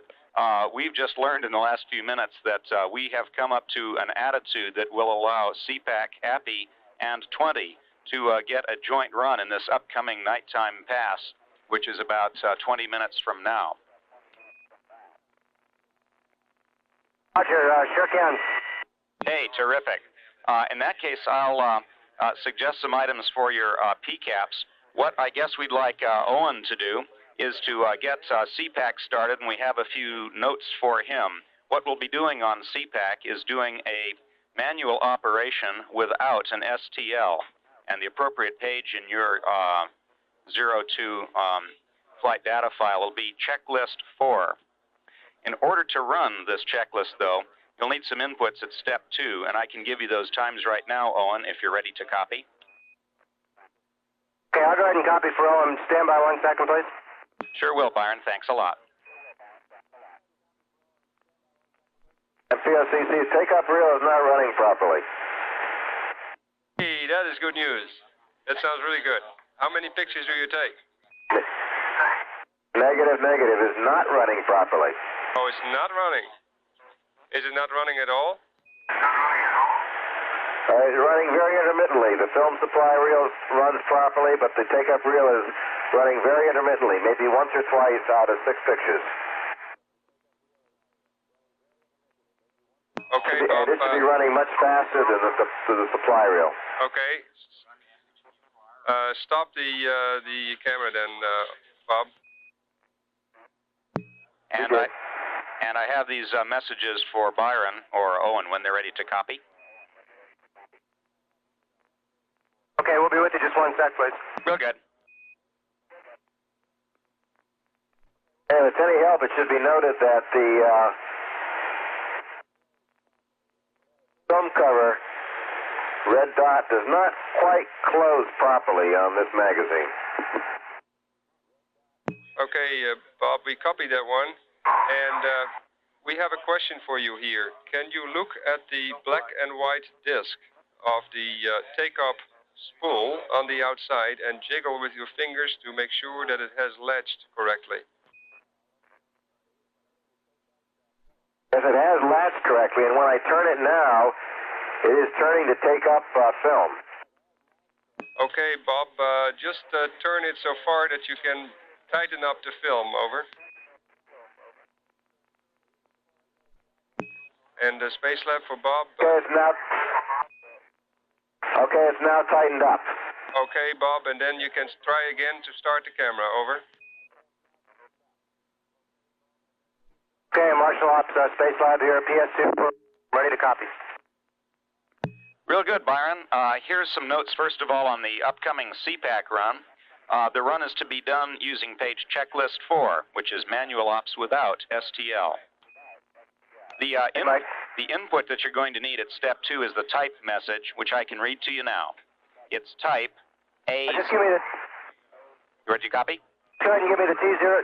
Just give me the model number, T0 time, and the inhibited timeline. Right. The model number is 11. The T0 time is 338/15:38:00. Sierra 02 India 00. Got it. Next, we do have PCF changes before FO prep start, which are as follows. The first PCF change is item 9, space 32, enter. Item 10, space 0.1, enter. Also, do not select SMO. That is negative SMO. The second the second PCF change is item 5, space 16.0, enter. And the third thing is to inhibit exception monitoring as follows. Item 15, space EBA, then item 16, space INH. Then item 15. Mike, just give me the Mike, just give me the systems you want inhibited. I know how to do it. Real good. The things we want inhibited are EBA, HVC, MPD, PWR, DGP, MTV. Okay, copy. They want the Echo Bravo Alpha, Hotel Victor Charlie, Mike Papa Delta, Papa Whiskey Romeo, Delta Golf Papa, Mike Tango Victor. Okay. Before the CPAC run, also, I have a note here. We should op ROW 21 just before you start the CPAC run. Okay, and that's just before we turn the IU dep on, or? Yeah, just before you turn the IU dep on. We also have. Okay, we'll go. Okay, we have two other things here. Before FO prep starts at the Romeo 5 Juliet panel, we need the HVC toggle switch set to inhibit and the MTV toggle switch set to inhibit. Okay, that's before the FO starts. That's before FO prep start message. Okay, I understand. And a final few notes is 3 minutes after the FO prep start message at the R5J panel, we need the GPS switch set to inhibit and then immediately switched back to GPS enable. After a few seconds, we'd like you to repeat that. Switch GPS to inhibit and then GPS to enable. And we also have a caution here from the CPAC team that you're not to do that GPS switching when the HVCs SW1 through 6 are turned on by software. Okay, you were broken on that one, Mike. Say again, please. Okay, that was just a caution that you're not to do that switch clicking when the high voltage converter switches 1 through 6 are turned on by software.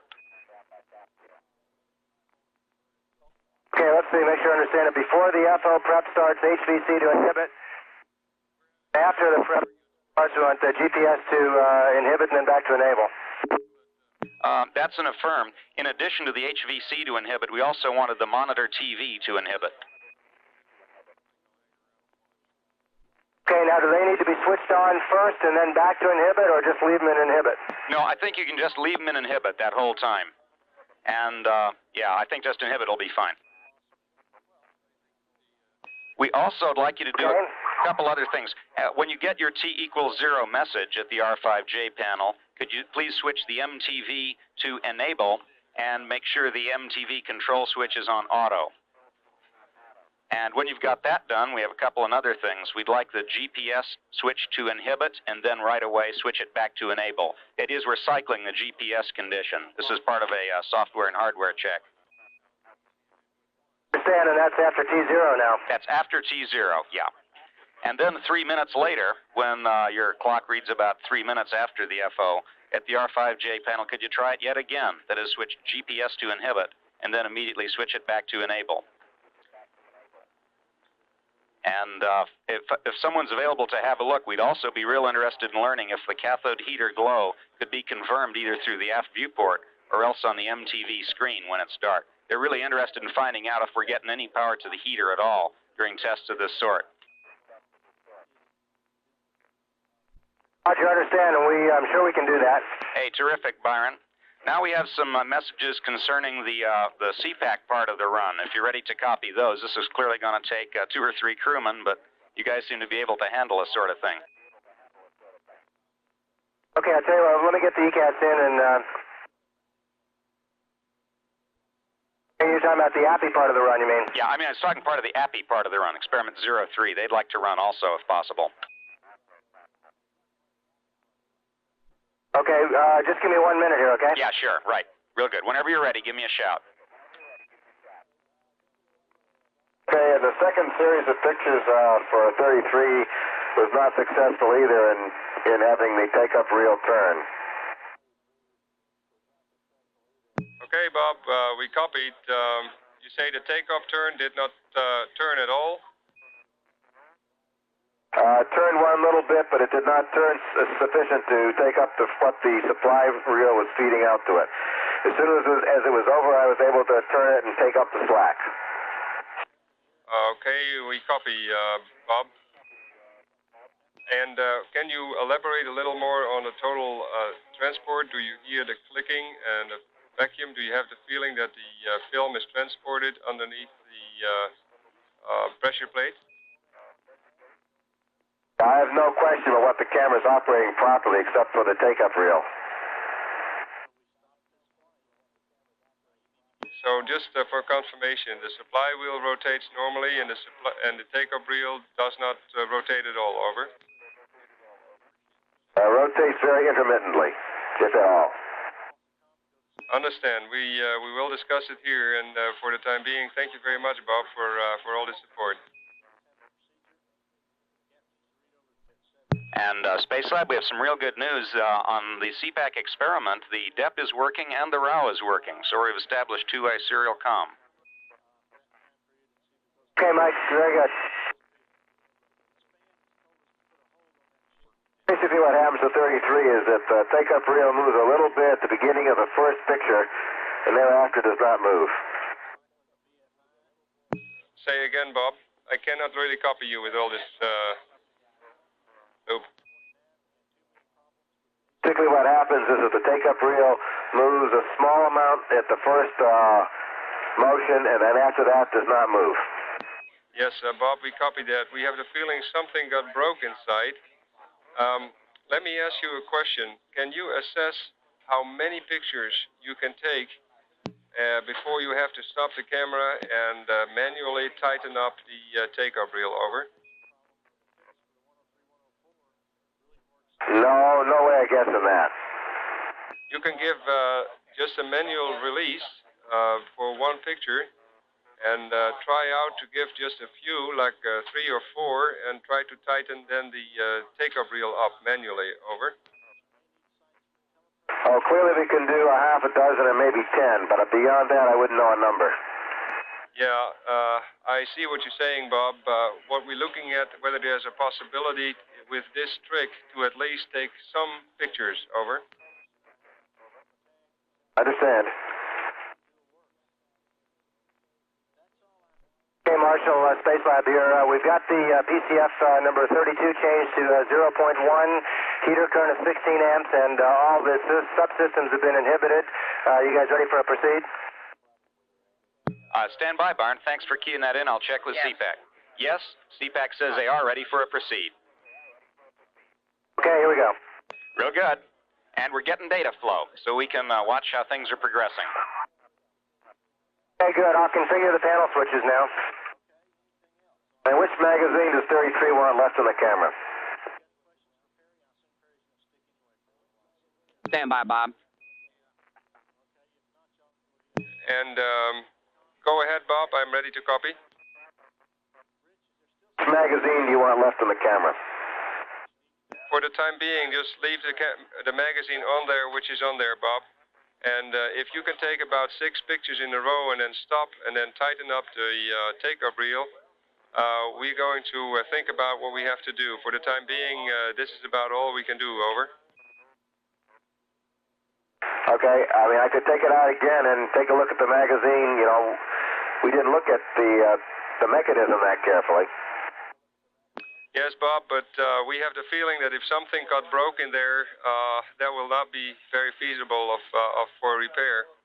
And so for the time being, we could at least take some pictures with this magazine. So stand by on this, Bob. We will evaluate it. I'll take 6 pictures. And Space Lab, this is Marshall Ops with the API notes for anybody who might be ready to copy. Okay, Mike, go ahead. And before you give them to me, are you guys ready for the GPS to inhibit back to enable? Stand by, Byron. We'll check with CPAC. Okay. Okay, CPAC would like that switched at 32 minutes. That's about 3 minutes from now. Okay, why don't you go ahead with your API figures then? Real good. All API wants to do is to bring up their equipment in the locks using objective select number 4, which is their general purpose contamination FO. And the time at which they want to begin their run is at 23 hours and 38 minutes.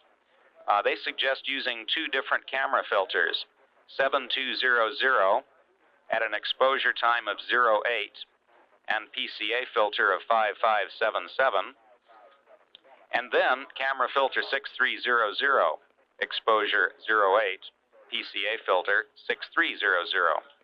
And Steve Mendy notes that if the CPAC MPD fires, you may become really fairly bright for a few frames there in the 6300 band.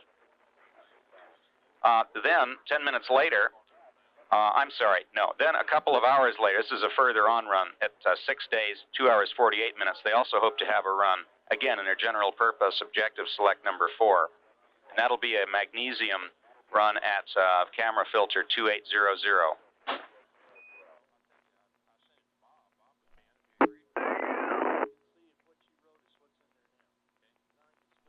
And Space Lab Marshall Ops for Byron again. CPAC wonders if the MTV switch is on inhibit. And is the HVC switch on inhibit? That's affirmative.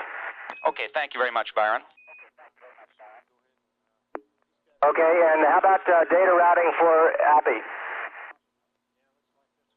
Okay, Byron, we're checking into that.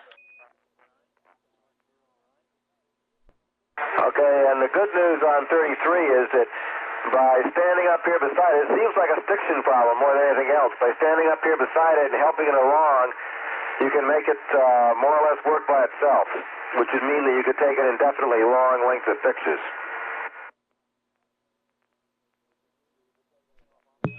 And Space Up, this is Marshall Ops. We'd like you to switch the GPS switch on the Romeo 5 Juliet panel to inhibit, and then switch it back to enable. Would you please do that now? That's all complete. Thank you very much. Discussion down in here, please. Okay, could you do that again, please? We'd like you to cycle that GPS switch to inhibit and then back to enable now. Okay, that's done. Marshall, Space Lab, Mike? Yeah, go ahead, Byron. We're listening. Okay, we got the UHV stop again. I'm about to display it. It's probably going to be the same thing. Okay, okay, what's that stop number, please, Byron? Is it the 505? That's affirmative, 505. Okay, fine. I'll tell 300 people. And, COCC, if I can interrupt one last time, did you copy that? It looks like a stiction problem, and if someone sits up there and helps the take-up spool, it looks like we could run indefinitely. Say again, Bob, you were broken up and also a little distorted. It looks like it's a stiction problem, and if someone sits up there and helps the take-up reel along a little bit, it looks like we could run indefinitely. I think that's a great suggestion, Bob. That sounds very good. Why don't we just leave it with, as it is for the time being and work with your suggestion, over? Okay, we'll look forward to doing that tomorrow. I see no reason we couldn't do that. Sounds great. Thank you very much, and have a very good night's sleep and good rest. Tomorrow we'll be too tired to do this. And Space Lab, this is Marshal Ops for Byron. Now, we've finally figured out some routing for the video from AEPI. We'd like you to connect that to, let me see, VITR number 1. We're doing it. In fact, we're doing that at this very moment. We can take care of that routing for you. There's still 48 minutes to tape there. And we'll be able to dump that a little later. Roger, thank you. We see it come up now. Okay, you guys also going to reset the switch here to do at item 9 to VTR number 2? Could you repeat that, please, Byron? I didn't copy all your question.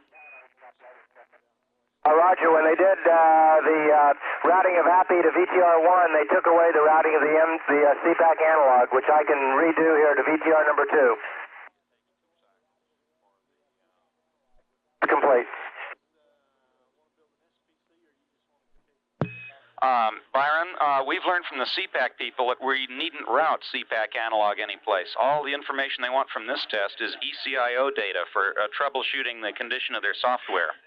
So I guess you needn't bother to route CPAC analog anywhere. Okay, well, I just put it on tape recorder too. It doesn't matter. Yeah, okay, no problem.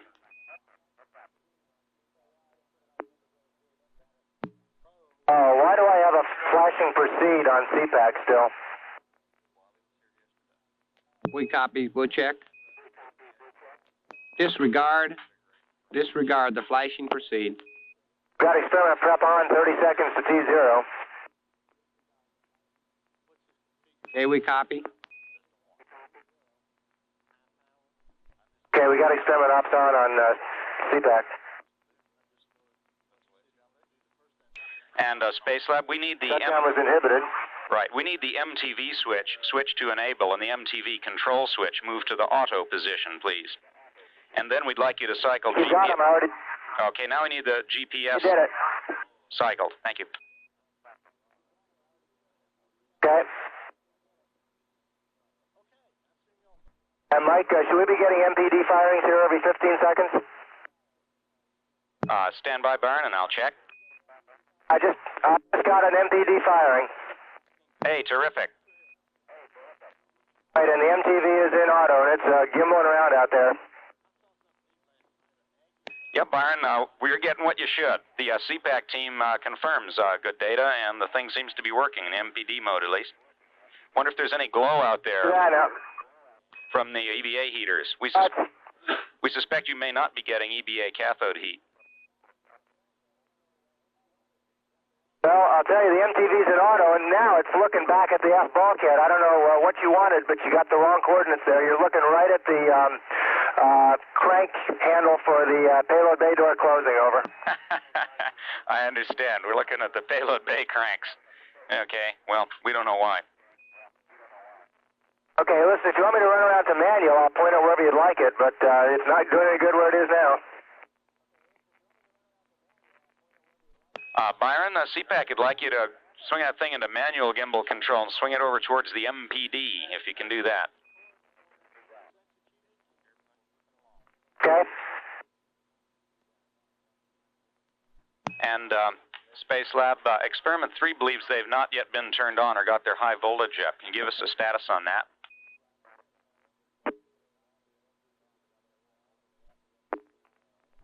Back and forth on our one display between API and MTV, but we are looking at API MTV or at API video. Oh, that's terrific news. And you believe you've scrolled up the high voltage for AEPI, is that right? That's correct. It's up on 3. Okay, real good. Understand. High voltage step 3. And we also see that we have VITR number 1 on record. And that's where we're capturing our API data. Hey, Mike, we got some MTV of the MPD arc jet, and now we're about to take a look at the EBA heater here. Hey, terrific, Byron. Real good. Appreciate you looking around the pallet and seeing what's working. And we're going LOS. We'll see you on day 6 at about 26 minutes.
And Space Lab, this is Marshall Ops. We have you for about 54 minutes.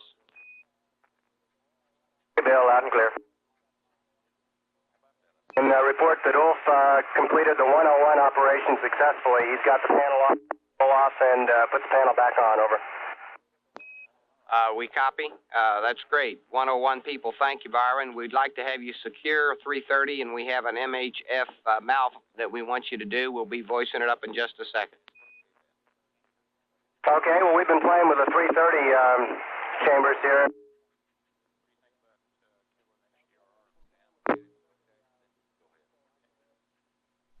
Bill. Flop's right there. And Space Lab for Byron. Flops, you ready to copy? Yes, Byron, on 101, was that, could you check the dark box for us and see if it's working okay? Okay, stand by. Did you copy, Bill? Yes, we copy. Okay, on the message 101 that you set up, at the end of the last experiment 22 run, we did not do that command write that is on that message list. We don't know of any problem associated with that. Was that intended to only be done at the end of that one operation, or at the end of every operation, or what? Over. Okay, we'll look at that. And Bill, the dark box looks good. Okay, we copy, Byron. Marshall, Space Lab. Go ahead, Byron. Hey, you want a quick report on the results of the 330 observations? Go ahead. Okay, we shook the container. It got a lot of bubbles, and there's you generate a bunch of bubbles and you let it go, and the bubbles within 5 seconds or so all aggregate together to form one large bubble right pretty much in the middle of the chamber.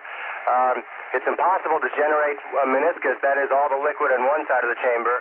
The best you could do very carefully is to generate one that is slightly asymmetric, but the most stable configuration again is with a large air bubble right in the middle. Okay, we copy, Byron. Hey, step 2, I was unable to generate any type of effects of static electricity by wiping it with a dry chem wipe.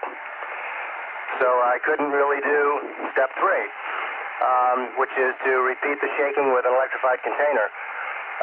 On step 4, I'd shake the cylinder and release it while it was in motion, but I couldn't see any effect of the container on the re-aggregation of the bubbles. I think there's just too much mass in the container, and the forces that are generated by the liquid and the air movement inside are just too small to be observed on the entire container. Okay, that's fine, Byron, and we copy that. Thank you very much. Okay, and I wasn't able to generate a thermal gradient. I'm not sure how you want us to do that. You want me to stick it in the oven or something? And we understand. I'll leave it out. If I get some time, I'll play with some of the other shapes. Those were all observations on the cylindrical container. Okay, great, Byron, and we thank you very much. Okay, and did you...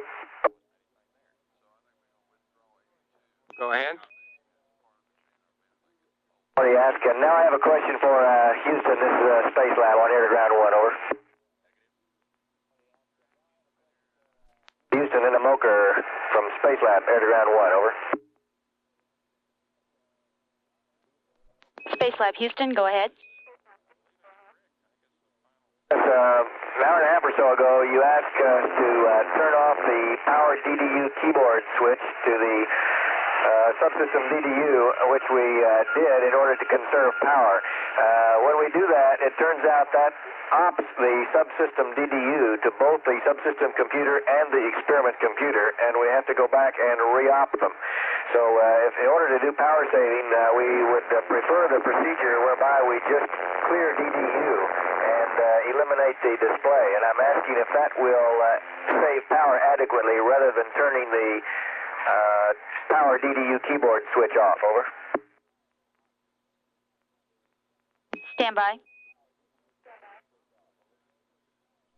And Marshall Ops, while Houston's checking on that DDU problem, I have a quick question for you on experiment 33. Okay, go ahead. Okay, it looks like we're coming up at a ZLV attitude. Are there 33 operations scheduled here pretty soon? And do you want us to kind of help the film advance along? Yeah, I guess we need to look for those unattended, Byron, and give you some advice on that. We'll get back with you on that. But if you hear the motor start running, 33 would like you to go and help the take-up spool a little bit, if you wouldn't mind. It's good and noisy, and you'll know about 20 seconds before any pictures are going to get taken.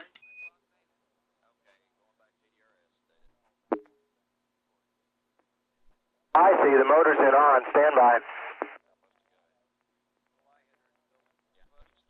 Well, now I'm in the on position and the motor's in standby auto, and I've got all the lights on, but nothing's happening yet.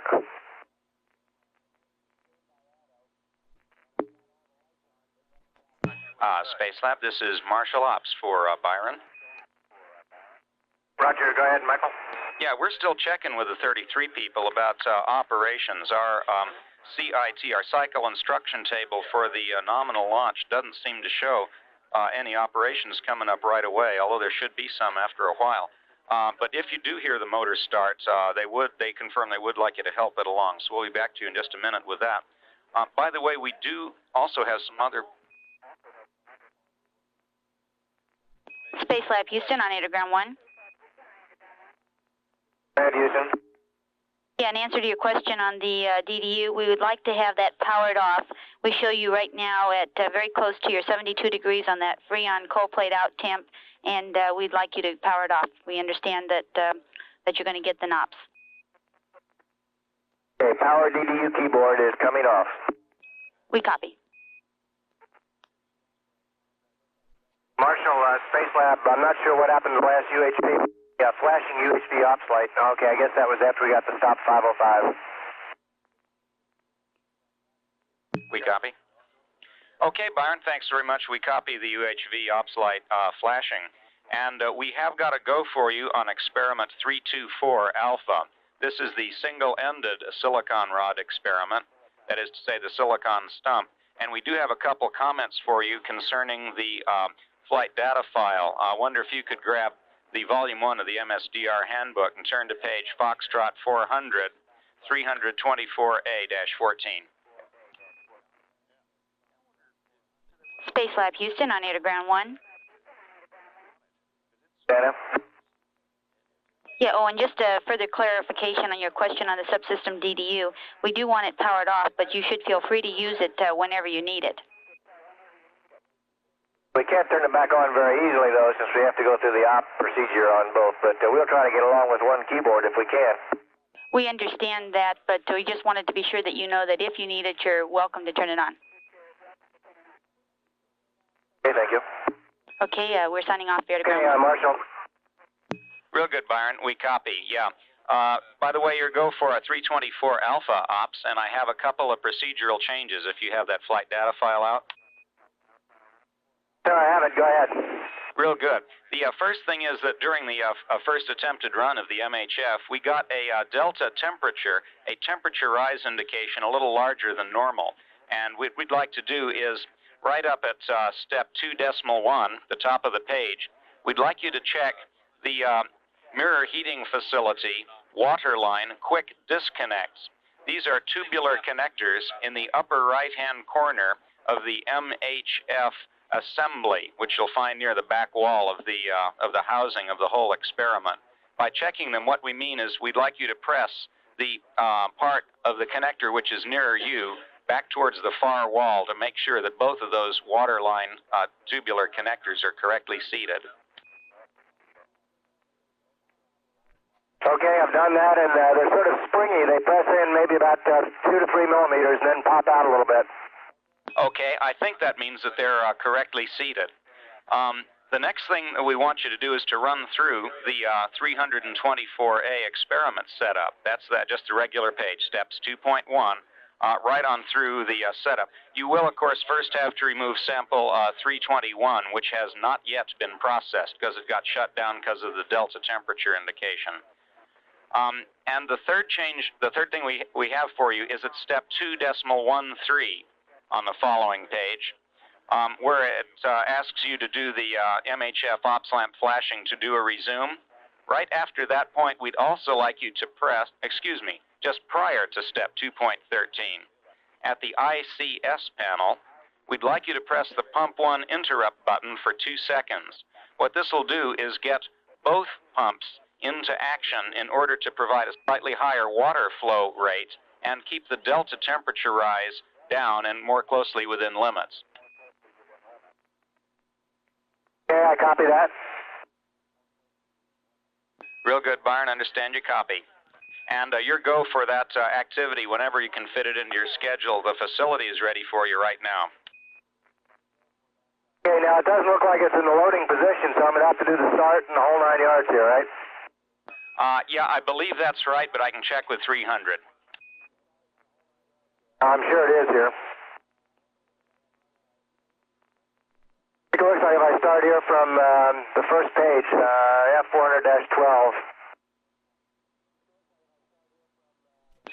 Yes, Byron, at 300 says that what you need at this point is a start MHF enter. If you already have MHF power switch to on and gear selector to 2, that start ought to bring things to the correct sample load position.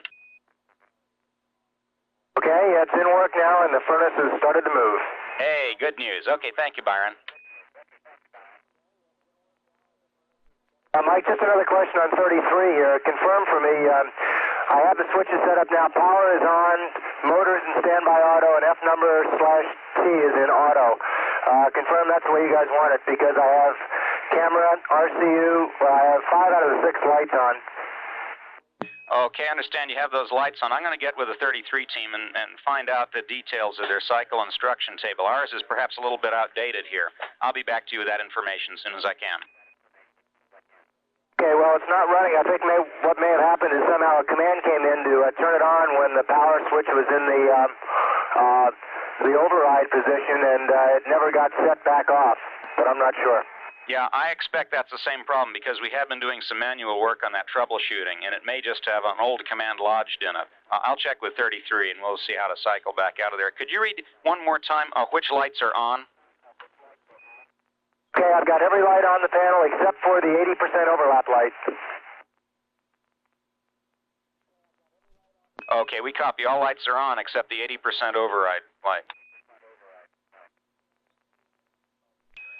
Space Lab, this is Marshal Ops for Byron. Yeah, we can confirm that there are no operations in this shift. The next operation of Experiment 33 is at 6 days, 12 hours, and about 25 minutes.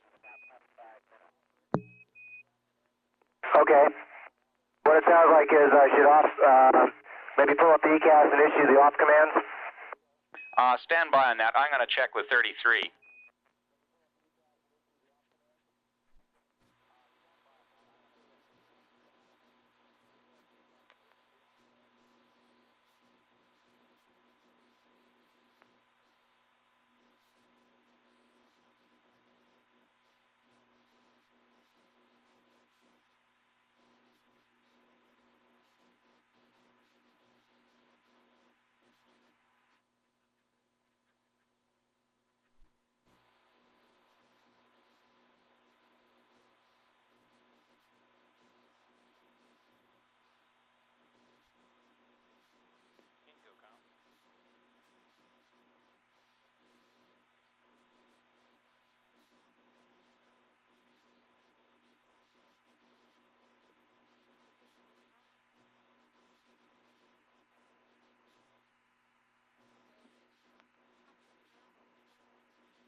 Space Lab, this is Marshal Operations for Byron.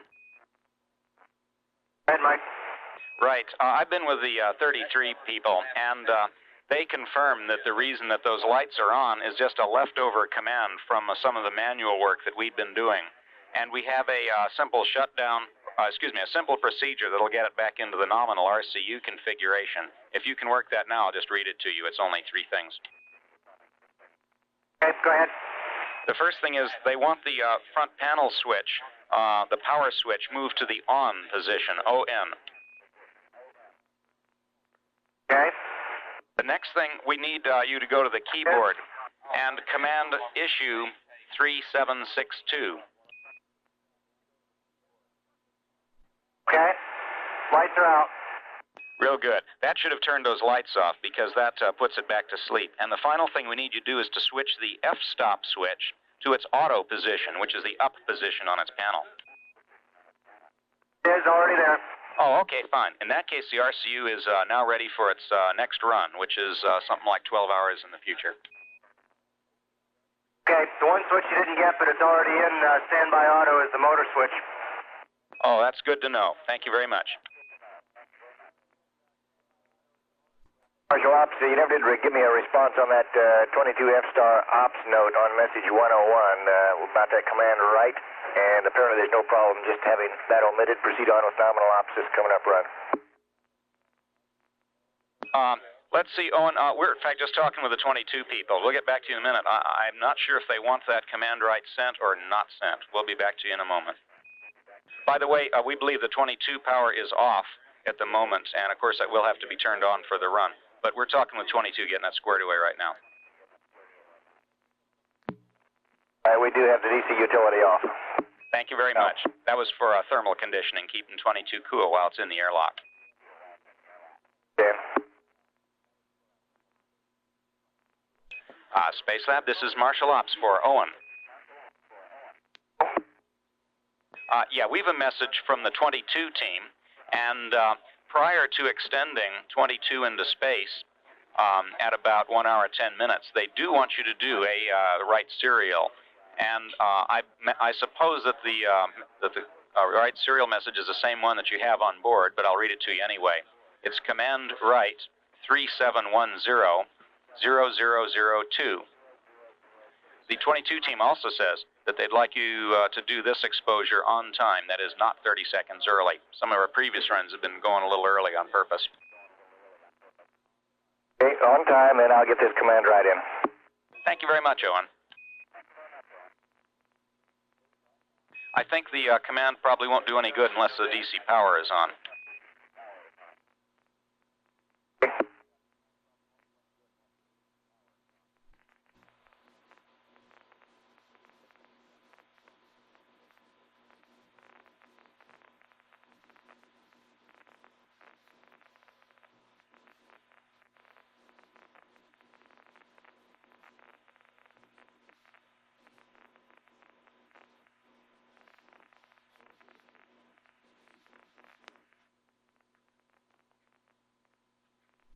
And Space Lab for Marshal Ops, you can ignore that 22 error message. Yeah, it was just because I didn't reset the exception monitoring. Roger. Marshal Ops, for Michael, we've got a flashing MHF ops light now, so I'm proceeding on with the checklist here. Real good, Byron. We copy. Got the flashing MHF ops light. I guess that means it's ready for sample change-out. And Space Lab, this is Marshal Ops. We see you have the 22A display up, and I wonder if you could tell us what the structure temperature, which is in the very middle of your display, is reading. Temperature is 26 degrees centigrade, 26. Real good, Owen. Thank you very much.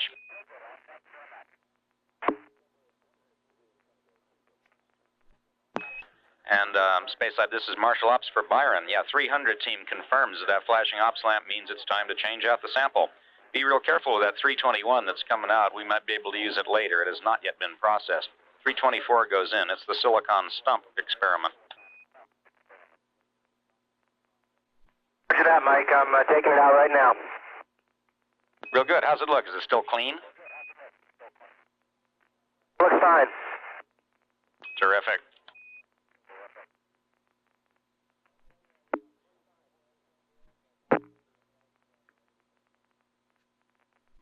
Okay, we've got the 324A sample in, the top gate is closed, and we're ready to close the furnace here.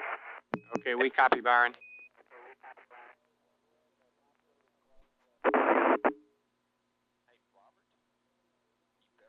Now, we've just given it a resume at 1 hour, 4 minutes, 30 seconds. Okay, we copy, Byron. Thank you very much. And can you verify furnace travel on the MHF, Byron? Yes, I can, Mike. It's verified. Hey, great. That's good news. Let's hope this run goes okay. It's a little bit lower power than the 321 run, and it'll allow the 300 people to check out their heat flow.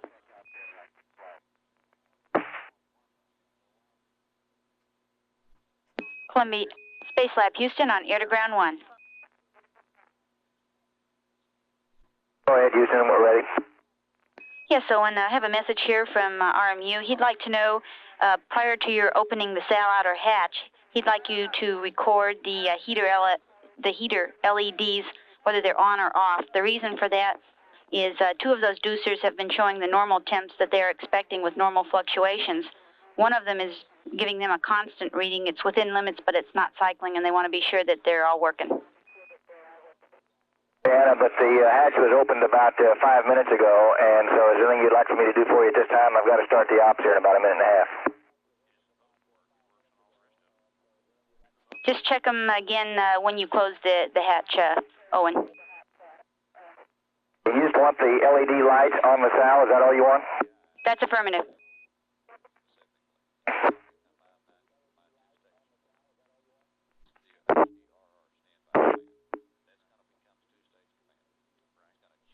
And Space Lab Marshal Ops for Byron, that last API run, what did you put on tape recorder 1?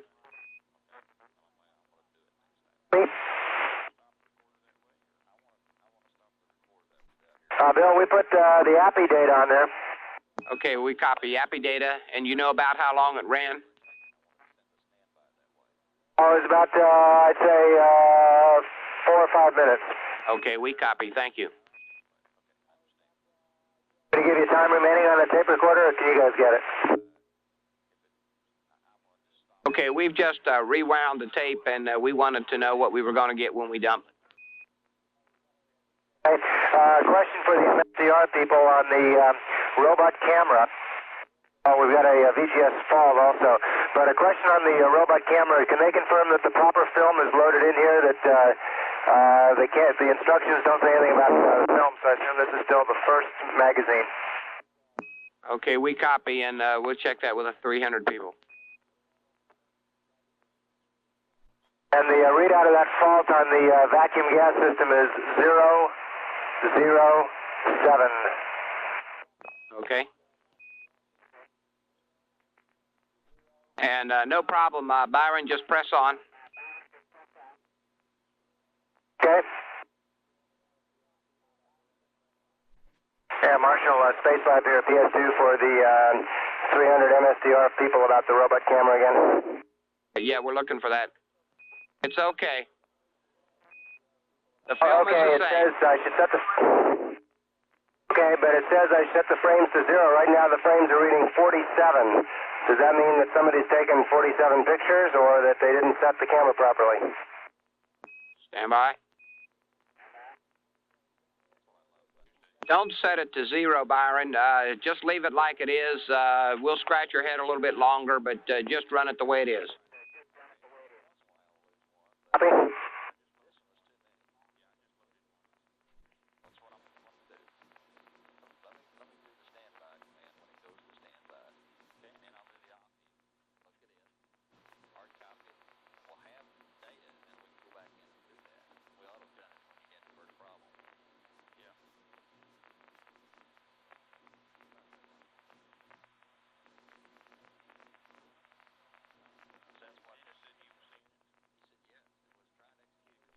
Okay, and report for the Marshall Ops 300 people from Space Lab. We do have filament power now in the MHF, and both filaments and the bulbs look fine.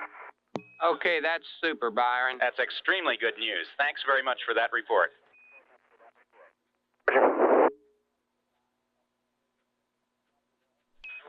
Space Lab, this is Marshall Ops for Byron. Roger, go ahead.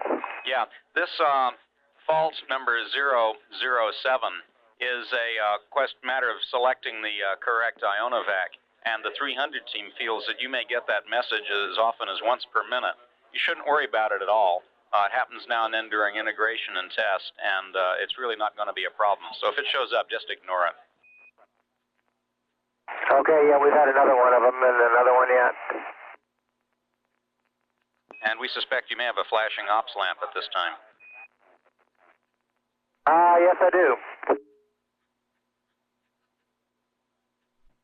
You ready for the pump one interrupt now? Let me check. Space Lab Marshal Ops, yeah, we confirm we want that pump one interrupt in the ICS and then proceed with the 2.13 step. Okay, Mike. Okay, I've got pump 1 and pump 2 lights on and obviously an ICS fault. Did you say you had an ICS fault? Yeah, sure. 701. Okay, Byron, yeah, we see that you do have both pumps on, confirm that, and we also saw that fault, and you can ignore that fault. We're just going to press on. Hey, that's what I figured. You guys ready for a resume, huh? We're ready for a resume. Okay, that's, okay, got to resume and a steady MHF ops at 116. We copy. You did your resume at 116. That's great. How did your sample look? How'd the 324 look? Is it clean and shiny? Yeah, it looks real fine. And Space Lab Marshal Ops, we have the 22 PI standing by.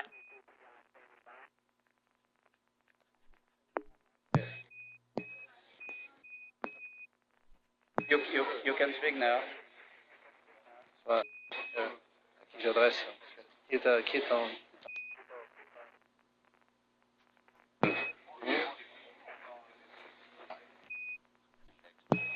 Hello, is 22 speaking?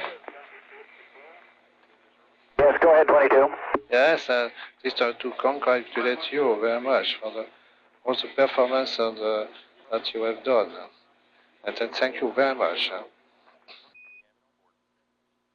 Professor Cortez, glad to hear from you this morning. Your experiment is working very well today, as it has been ever since we installed it, and I hope that you get much better pictures than you did from Skylab. Yes, I hope so too. Thank you again. Okay.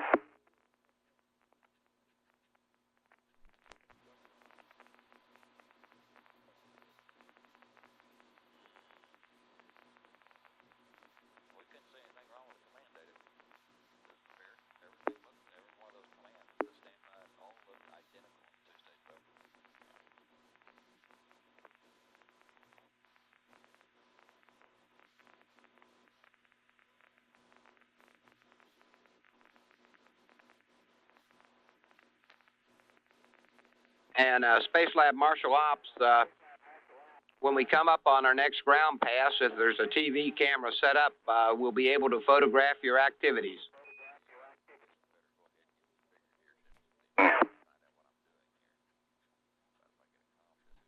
Okay.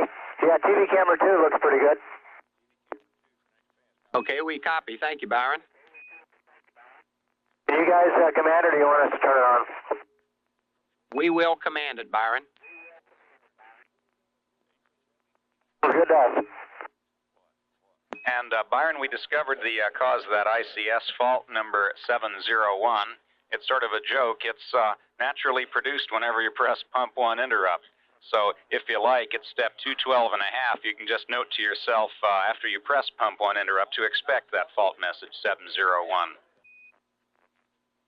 Okay.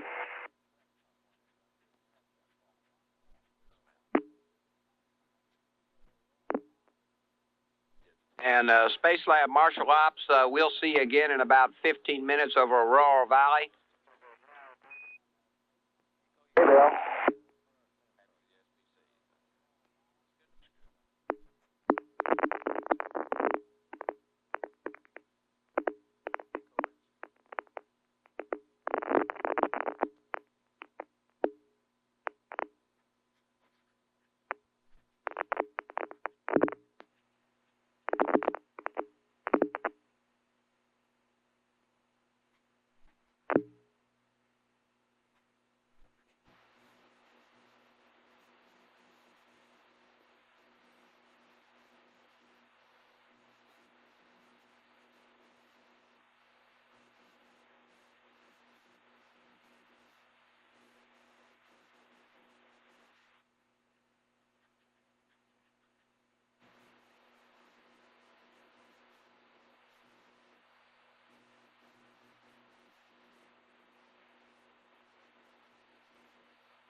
Goddard voice control on 8048. Testing 0, 1, 2, 3.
Houston contact testing 1, 2, 3, 4, 5, 5, 4, 3, 2, 1. Test up.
Space Lab, Marshall Ops, we have you at Aurora Valley for about 1 minute.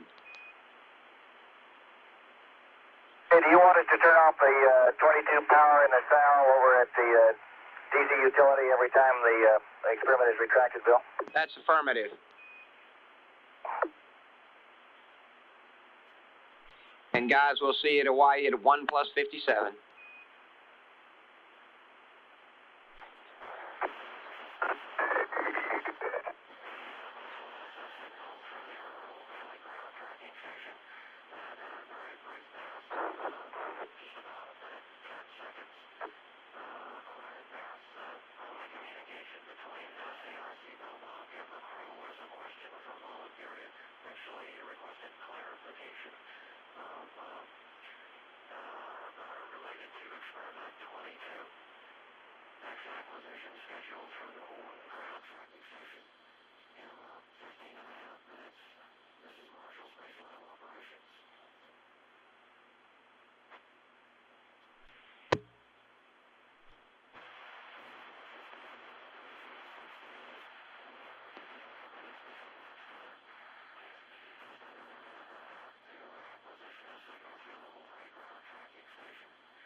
And Space Lab, Marshall Ops, we've got you through Hawaii for about 5 minutes, and we hope to be able to debrief with Jan Freeberg for this pass. Hey, Bill, stand by.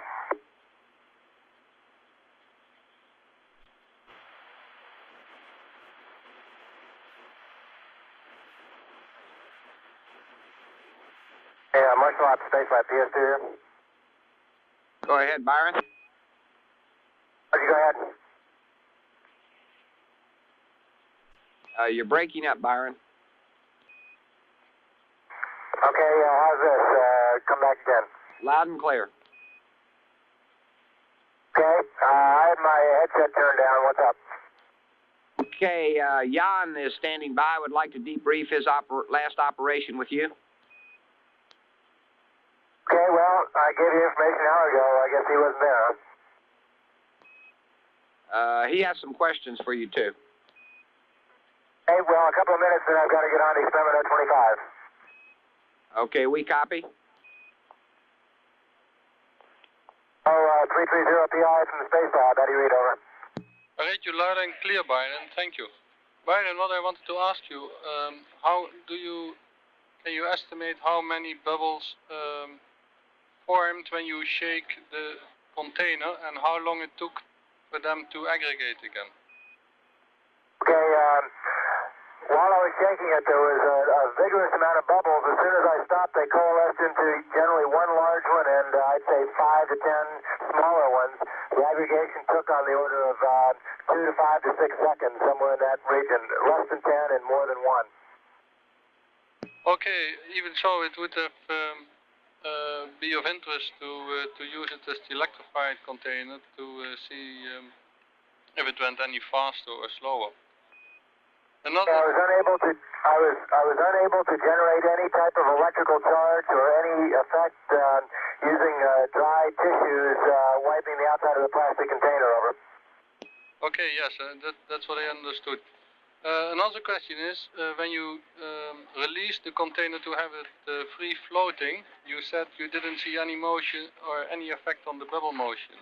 But did you see any residual motion of the container itself? I mean, did you see it move to and fro? That's negative. It's very difficult to release it so that it's absolutely motionless. And there was no effect on the motion of the container whatsoever when the bubbles were aggregating and bouncing back and forth over. Okay, thank you, Byron. I could suggest to generate the thermal gradient when you have something that is heated already, like a hot drink or something, and apply that to the end of the container. But okay, that's for something much later possible. Okay, Roger. I looked at the sphere as well, but was unable to generate any bubbles, to speak of.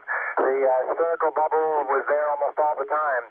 And let's see, I'm not sure how we're going to heat it up, but I'll try and think of something a little bit later. We did take some 16mm photographs of the bubbles coming back together, so hopefully we'll have some documentation of that later. Oh, that's very good news, Byron. Thank you very much. It's interesting to hear that the spherical container couldn't be broken up. Thank you. Okay, and if we have the television, once they get it up, if you got live downlink, I'll give you one or two shakes and you can take a look at it on the television, over. Great, Byron. Thank you very much. Roger. Ops, question about CPAC ops and NAPI ops upcoming. Bill, question for you. Yeah, we're going to have the PI enabled. We're going to lose you in about a minute, and we'll be back with you in about 2 minutes. Just a question if there's any changes if the 225 runs on API CPAC, because we don't believe we've got any on the telepredator uplink. Yes, we do have changes, and we were going to get those when we acquire at 2+5. Okay.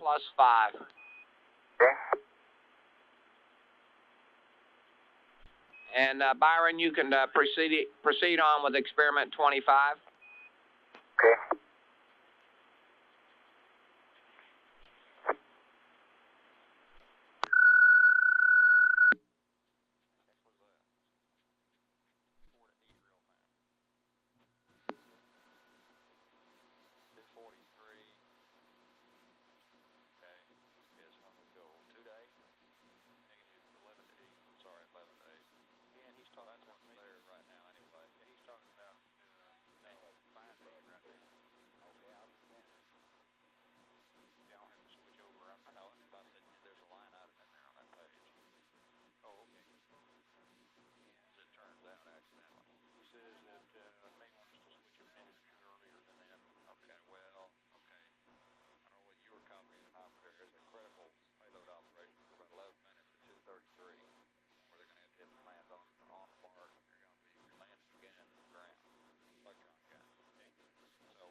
Space Lab Marshal Ops for 47 minutes. We may not be locked.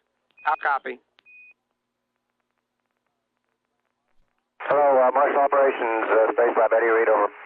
We read you loud and clear, Byron. We're not sure that you copy us. How about, do you copy us yet, Byron?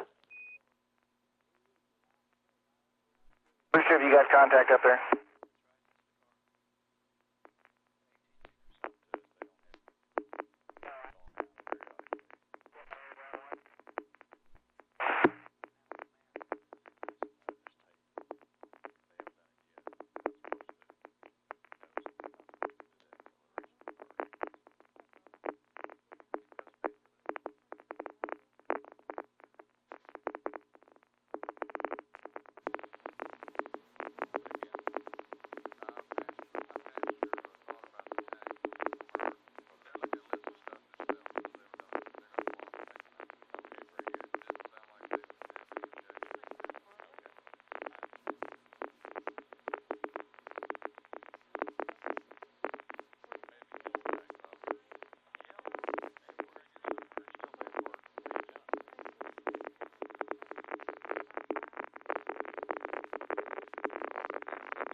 Marshal Ops, Space Lab, over.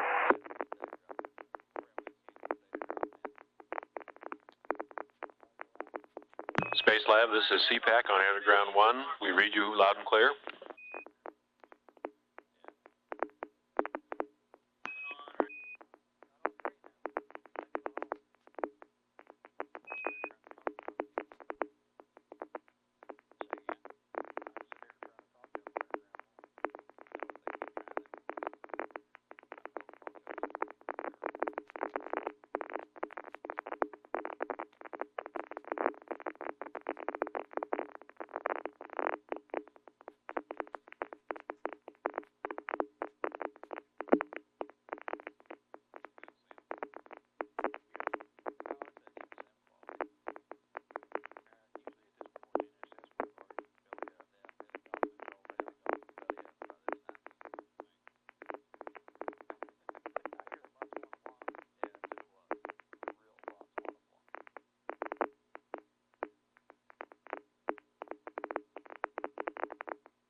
Yes, so, and we copy.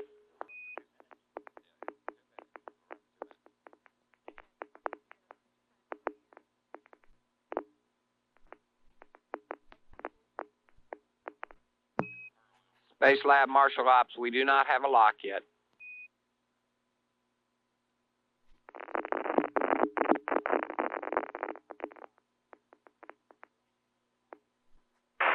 Marshal Operations, Space Lab, Eddie, read over. We read you loud and clear, Byron, but we don't think you read us.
Space Lab Marshal Ops, how copy?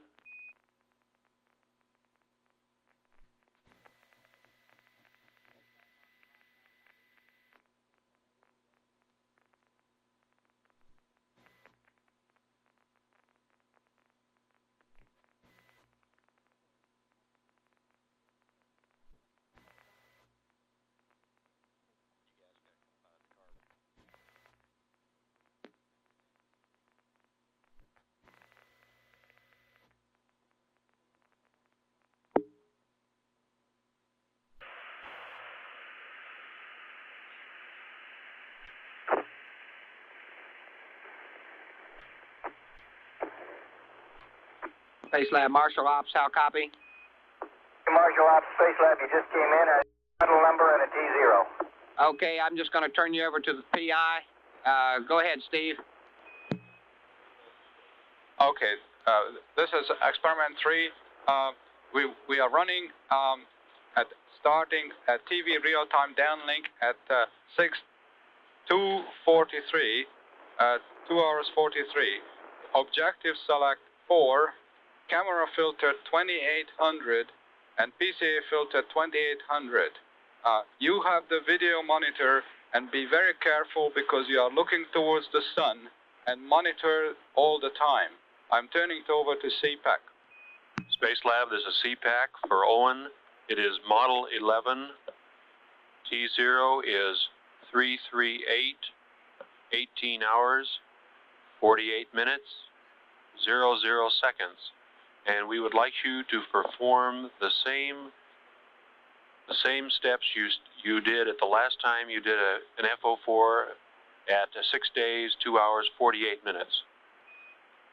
I'll walk you through it if necessary, but you have notes. Byron has the notes. I didn't happen to do it, but we'll see if we don't have the notes here and go ahead with it. I'll set up the model 11 now. Owen, Byron has the notes. Correct. This is experiment 3 to Space Lab. Did you copy my message? Affirmative, Steve. And we have live TV, guys. You're looking great. Sounds good, Bill. Byron, if you get a chance to shake that sample, that'd be greatly appreciated. Okay. Owen, initially you can enter the exception monitoring timeline S02 India 00. Echo 00, Bill. Say again? Echo S02, Echo 00. Then enable timeline. Negative. India. New dummy timeline. India.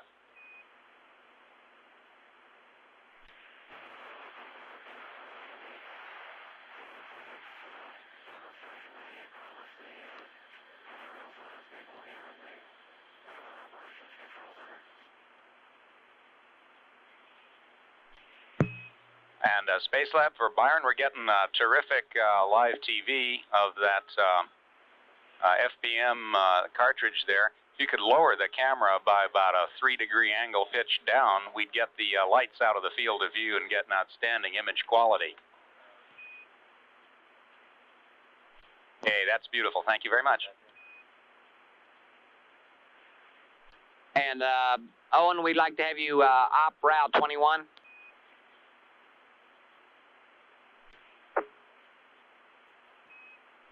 We copy, Byron. That's tremendous.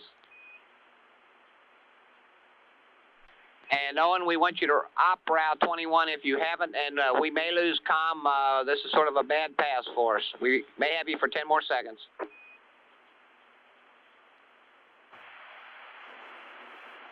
Space Lab CPAC, indications are that it looks okay so far.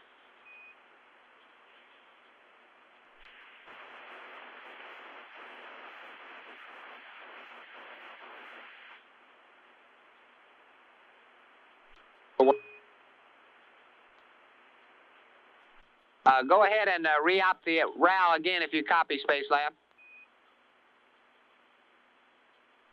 And we've got a lock again, Space Lab, and we're watching you on video. This is experiment 3 for Byron when you have a moment. Okay, Steve, go ahead. Okay, Byron. We would like to start a little earlier. That is to say, at say about 2:43, the actual operation, and I would like to uplink to you sometime when you have a moment some AFO log sheet changes. But right now, I believe you are very busy. Yeah, we're pretty busy right now. And Space Lab, this is Marshall Ops. We're interested in learning which of you two guys will be running the manual 19A operations, because we do have a few item numbers that we need to give you just after step 11 of its procedure. Okay, well, it's whoever has a chance here, Michael. Space Lab, CPAC. For Owen, could you inhibit HVC and MTV if you have not already? Roger, they're already inhibited. Thank you. And you mean inhibited on the panel as well as in software, is that correct? That's correct. Okay, now we have the MTV enabled. It's dark out there, so I've enabled the MTV already so we can take a look around. Okay, that's fine. Bill, do you guys still want to toggle the GPS switch during the FO prep and net? Yes, we want you to toggle that after the FO prep starts. Okay. We were already into FO prep, and so we'll toggle that, and we think that we got everything inhibited at this time, Billy, Roger, so if there's anything else that you don't see fit right, let us know. And Owen, we'd like for you to opt that RAL again, RAL 21. Space Lab CPAC on Air to Ground 1. We are getting CPAC data. Bill?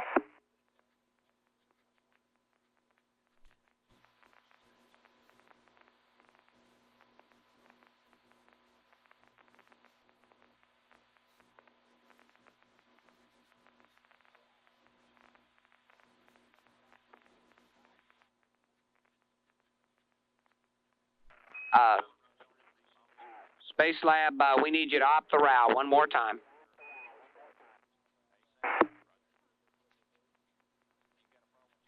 Well, if you had any info on, or I guess it was Mike on 19, go ahead and give it to us quickly, please. Real good, I do. In the manual operations there, you're on page detail 2. And when you've gone all the way through, after turning it on and doing the calibration, that is going through steps 1 through 11, we have some item numbers for you that we'd like you to key in.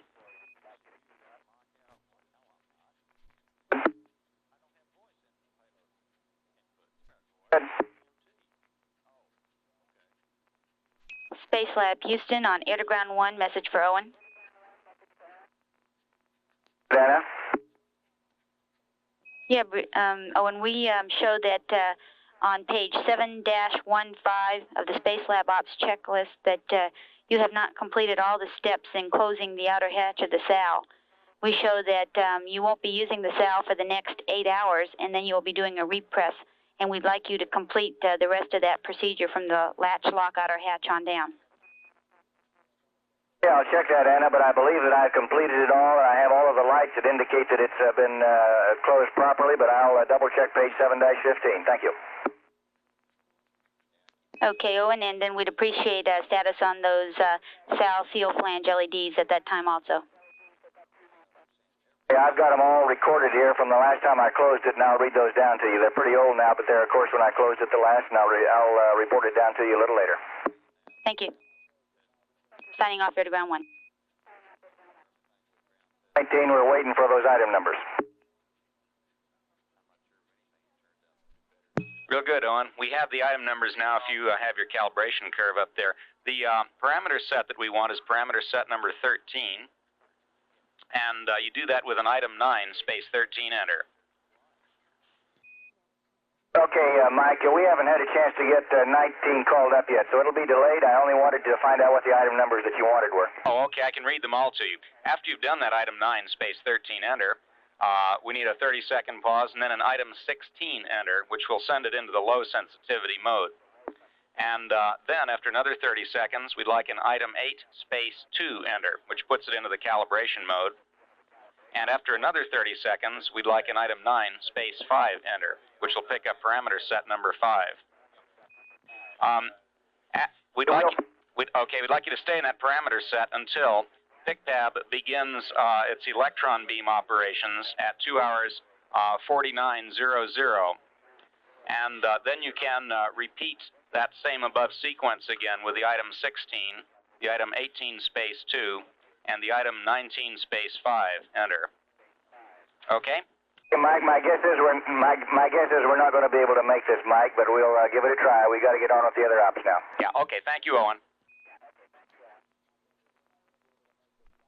Space Lab, this is CPAC for Owen. At about this time, would you please enable MTV and put MTV in manual position, not auto, manual position. That's complete, Bill.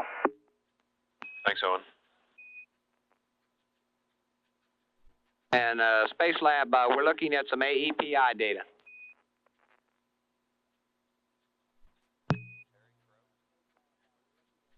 Yep.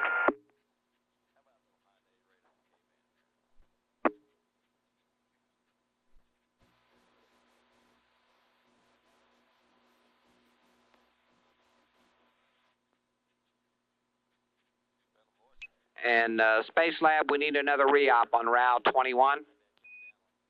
And that's a beautiful picture we see on MTV. Correction, that's AEPI TV. Space Lab, this is CPAC for Owen. At T equals 0, we would like to have the MTV in the stow position. At 1 minute after T equals 0, we would like to have azimuth 190 and co-elevation minus 25. 10.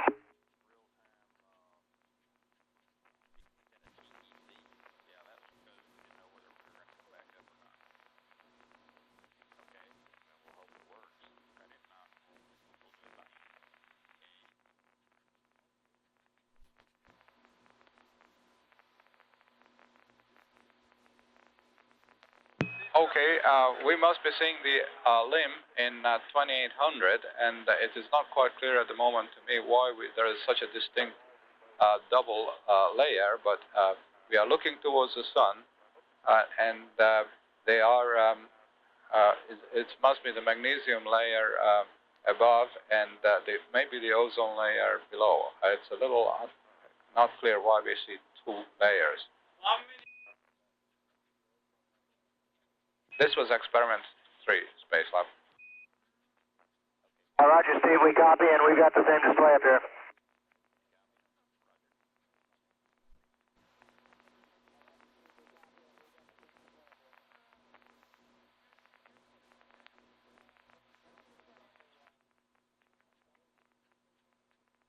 Roger, Steve, we see the same thing. Any changes you'd like to make on the settings? Negative, Byron. I don't think we should try another filter because that might be too bright looking for towards the horizon there. Roger.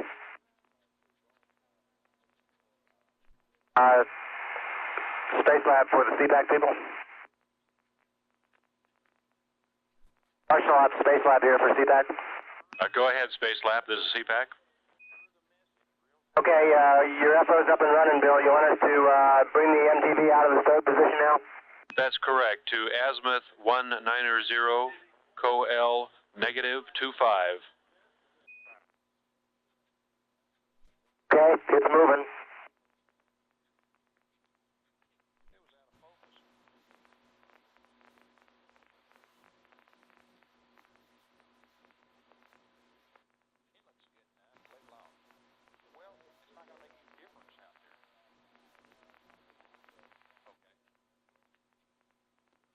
Yeah, I've gone to your parameter set number 5, Marshal Ops. Is that about what you want?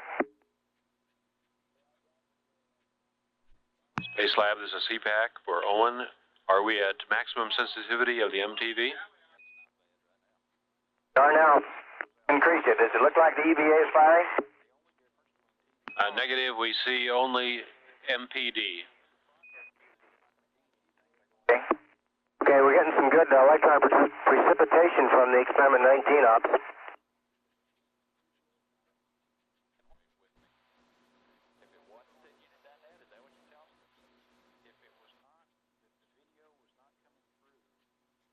Okay, looking about the same thing you're looking at before, Bill, even at the crank for the inlet bay doors back there. If you guys can see the MTV, all we've got is the aft bulkhead of the orbiter. Space Lab, please put that at COL of 0. Okay, coming straight up.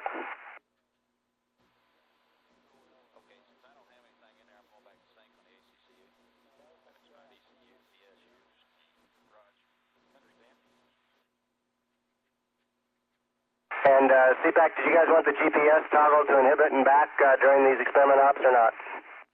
No, Byron, thank you anyway. Now if you will put the MTV back to azimuth 180, COL 90, stow position, please. Okay, do you want to take a look at your EBA gun, or is it we're just about off sequence here?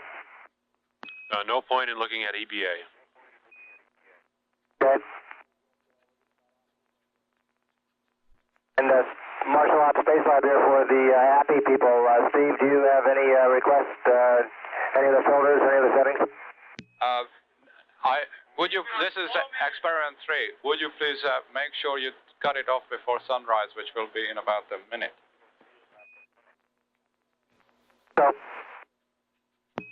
And Space Lab Marshall Ops for Owen, experiment 19 would like calibration, which is an item 8, space 2, enter.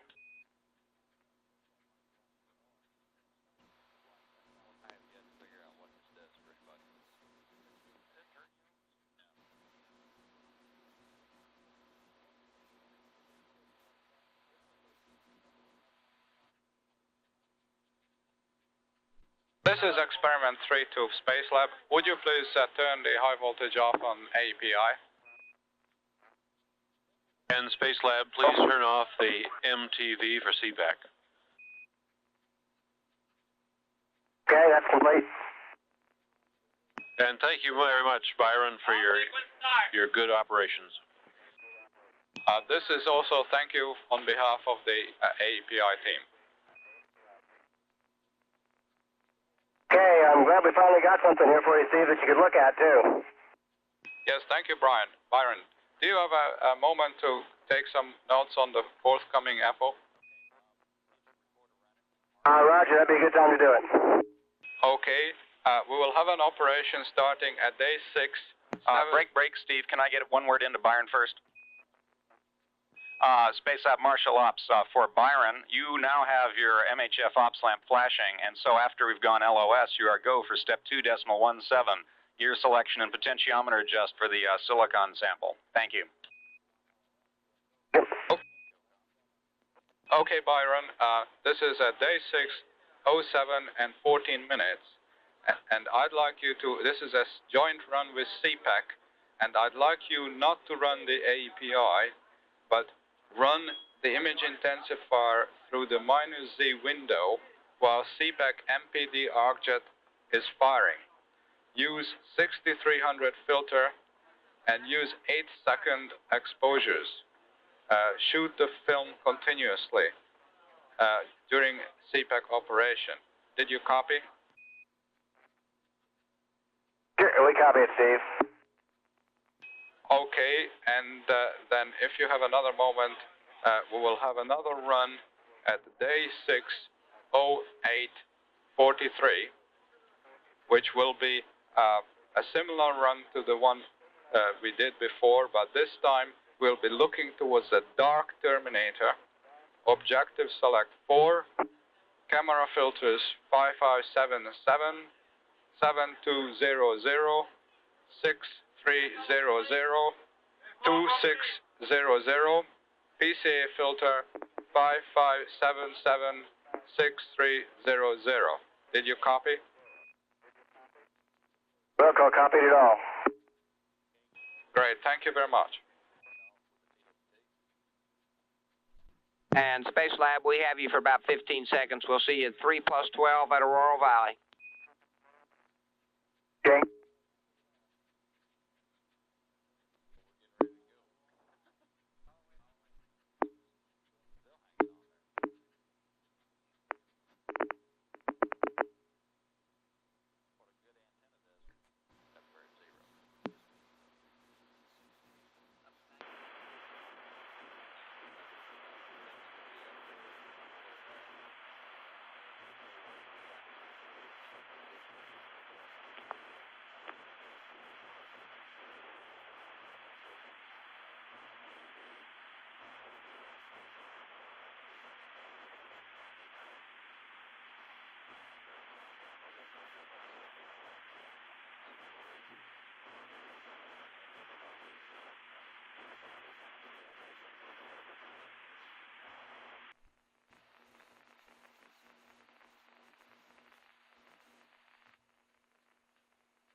Space Lab 102.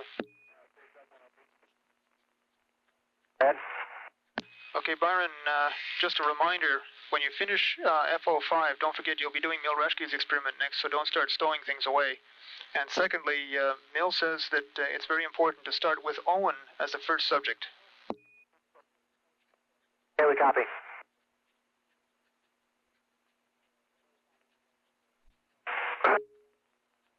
Space Lab, do we hear you guys starting the tape recorders, or is that the HDR? Byron, we're taking care of those. Okay, real good, Bill. It looks like we got some real time here until another 10 or 15 minutes, huh? Yeah, that's how it looks, Space Lab, and you're looking good. We're getting excellent video data. Okay, good, and the data sounds and looks good too. And Byron, if we go LOS and you continue taking video or taking TV data, we want you to keep it on AV1. Okay, copy AV1. Also, the 300 team reports an excellent run. That 324 sample is now fully cooled down and ready for you anytime it's convenient to give it a resume. Okay.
This really looks like some kind of wild, huh?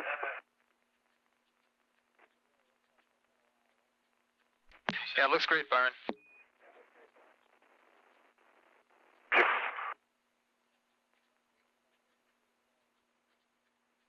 Last couple, Doug, were especially for you from Owen. Thank you, Byron.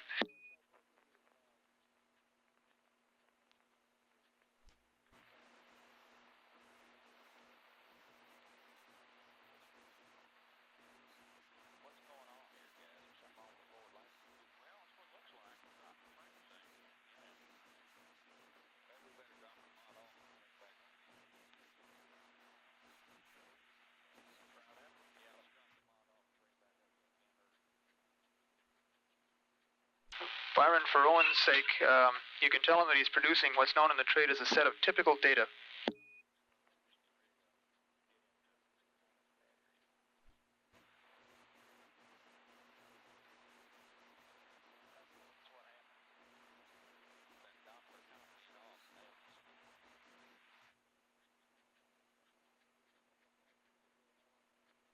Marshall, Space Lab, I'm going to take a couple of flash pictures here of Owen hooking it back up. Is that going to bother the DV cameras?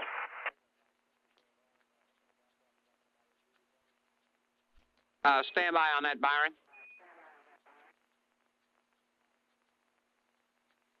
And Byron, that as long as the flash is not directed directly towards the lens.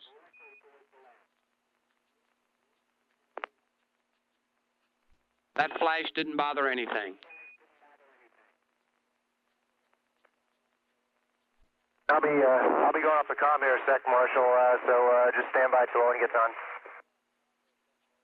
Okay, Byron, we copy. And Space Lab Capcom's going to have a message for you in about a minute.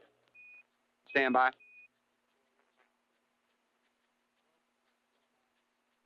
Space Lab in Columbia on air to ground 1.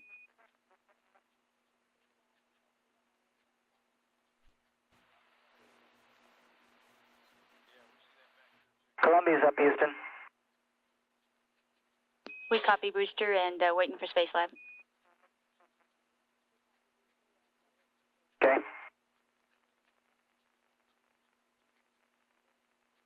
Space Lab Houston on air to ground 1.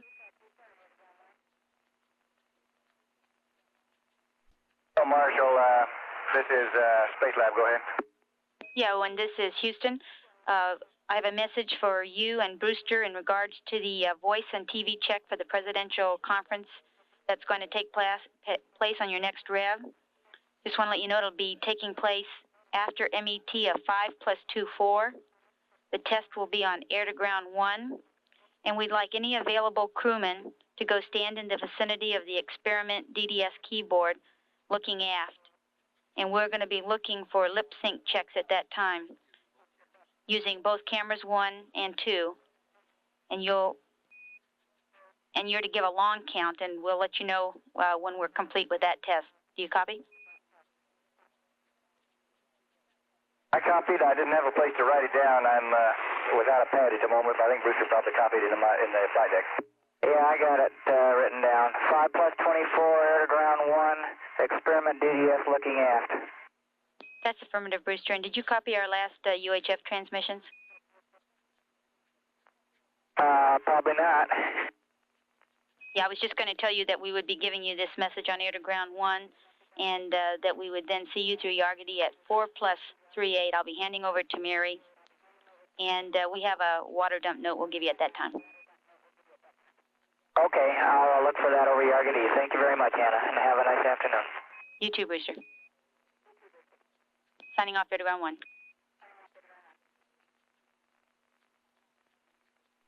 Marshall Ops, Space Lab, over. Go ahead, Space Lab. This is Marshall Ops.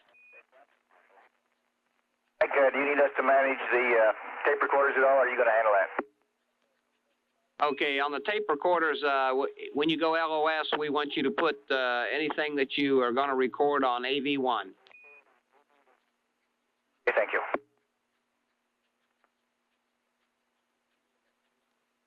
Space Lab for Owen, 102.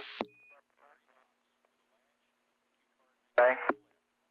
Owen, did you check the harness adjustment? Yes, we checked it. You mean for Byron or for me before? For Byron. Moment. Been checked for both, and it's all good. Thank you.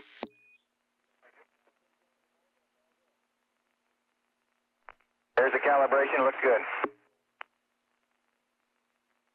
It looks excellent down here too, Owen.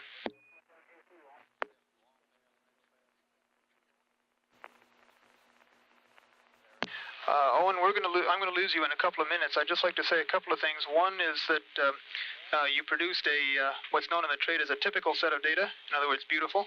And I'd like to thank you and Byron for your efforts throughout this experiment. Secondly, I have a question from Larry Young. Can you recall the order of the dome runs that you did yesterday? We think it should be you, free, Byron, free, you with bungees, Byron with bungees, and then you, free, and Byron, free. Is that correct? Just a moment, let me tell you, it was 1, 4, 2, 3. In other words... And then 5, 6? I was free, and then Byron was free, with bungees for me, and then with bungees for Byron. Okay, we copy 1, 4, 2, 3, 5, 6. Thank you.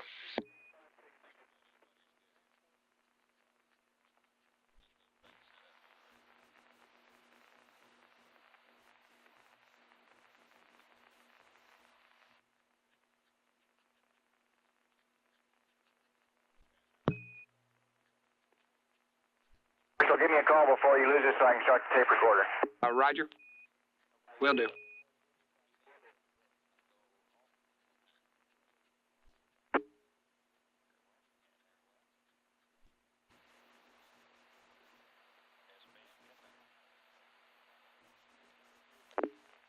And Space Lab, we need you to start your recorder at this time, AV1.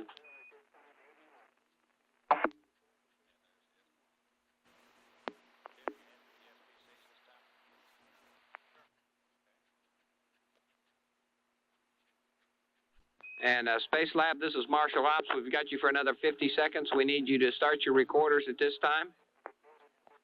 And already been started. Okay, and we'll see you at Guam at 4+54.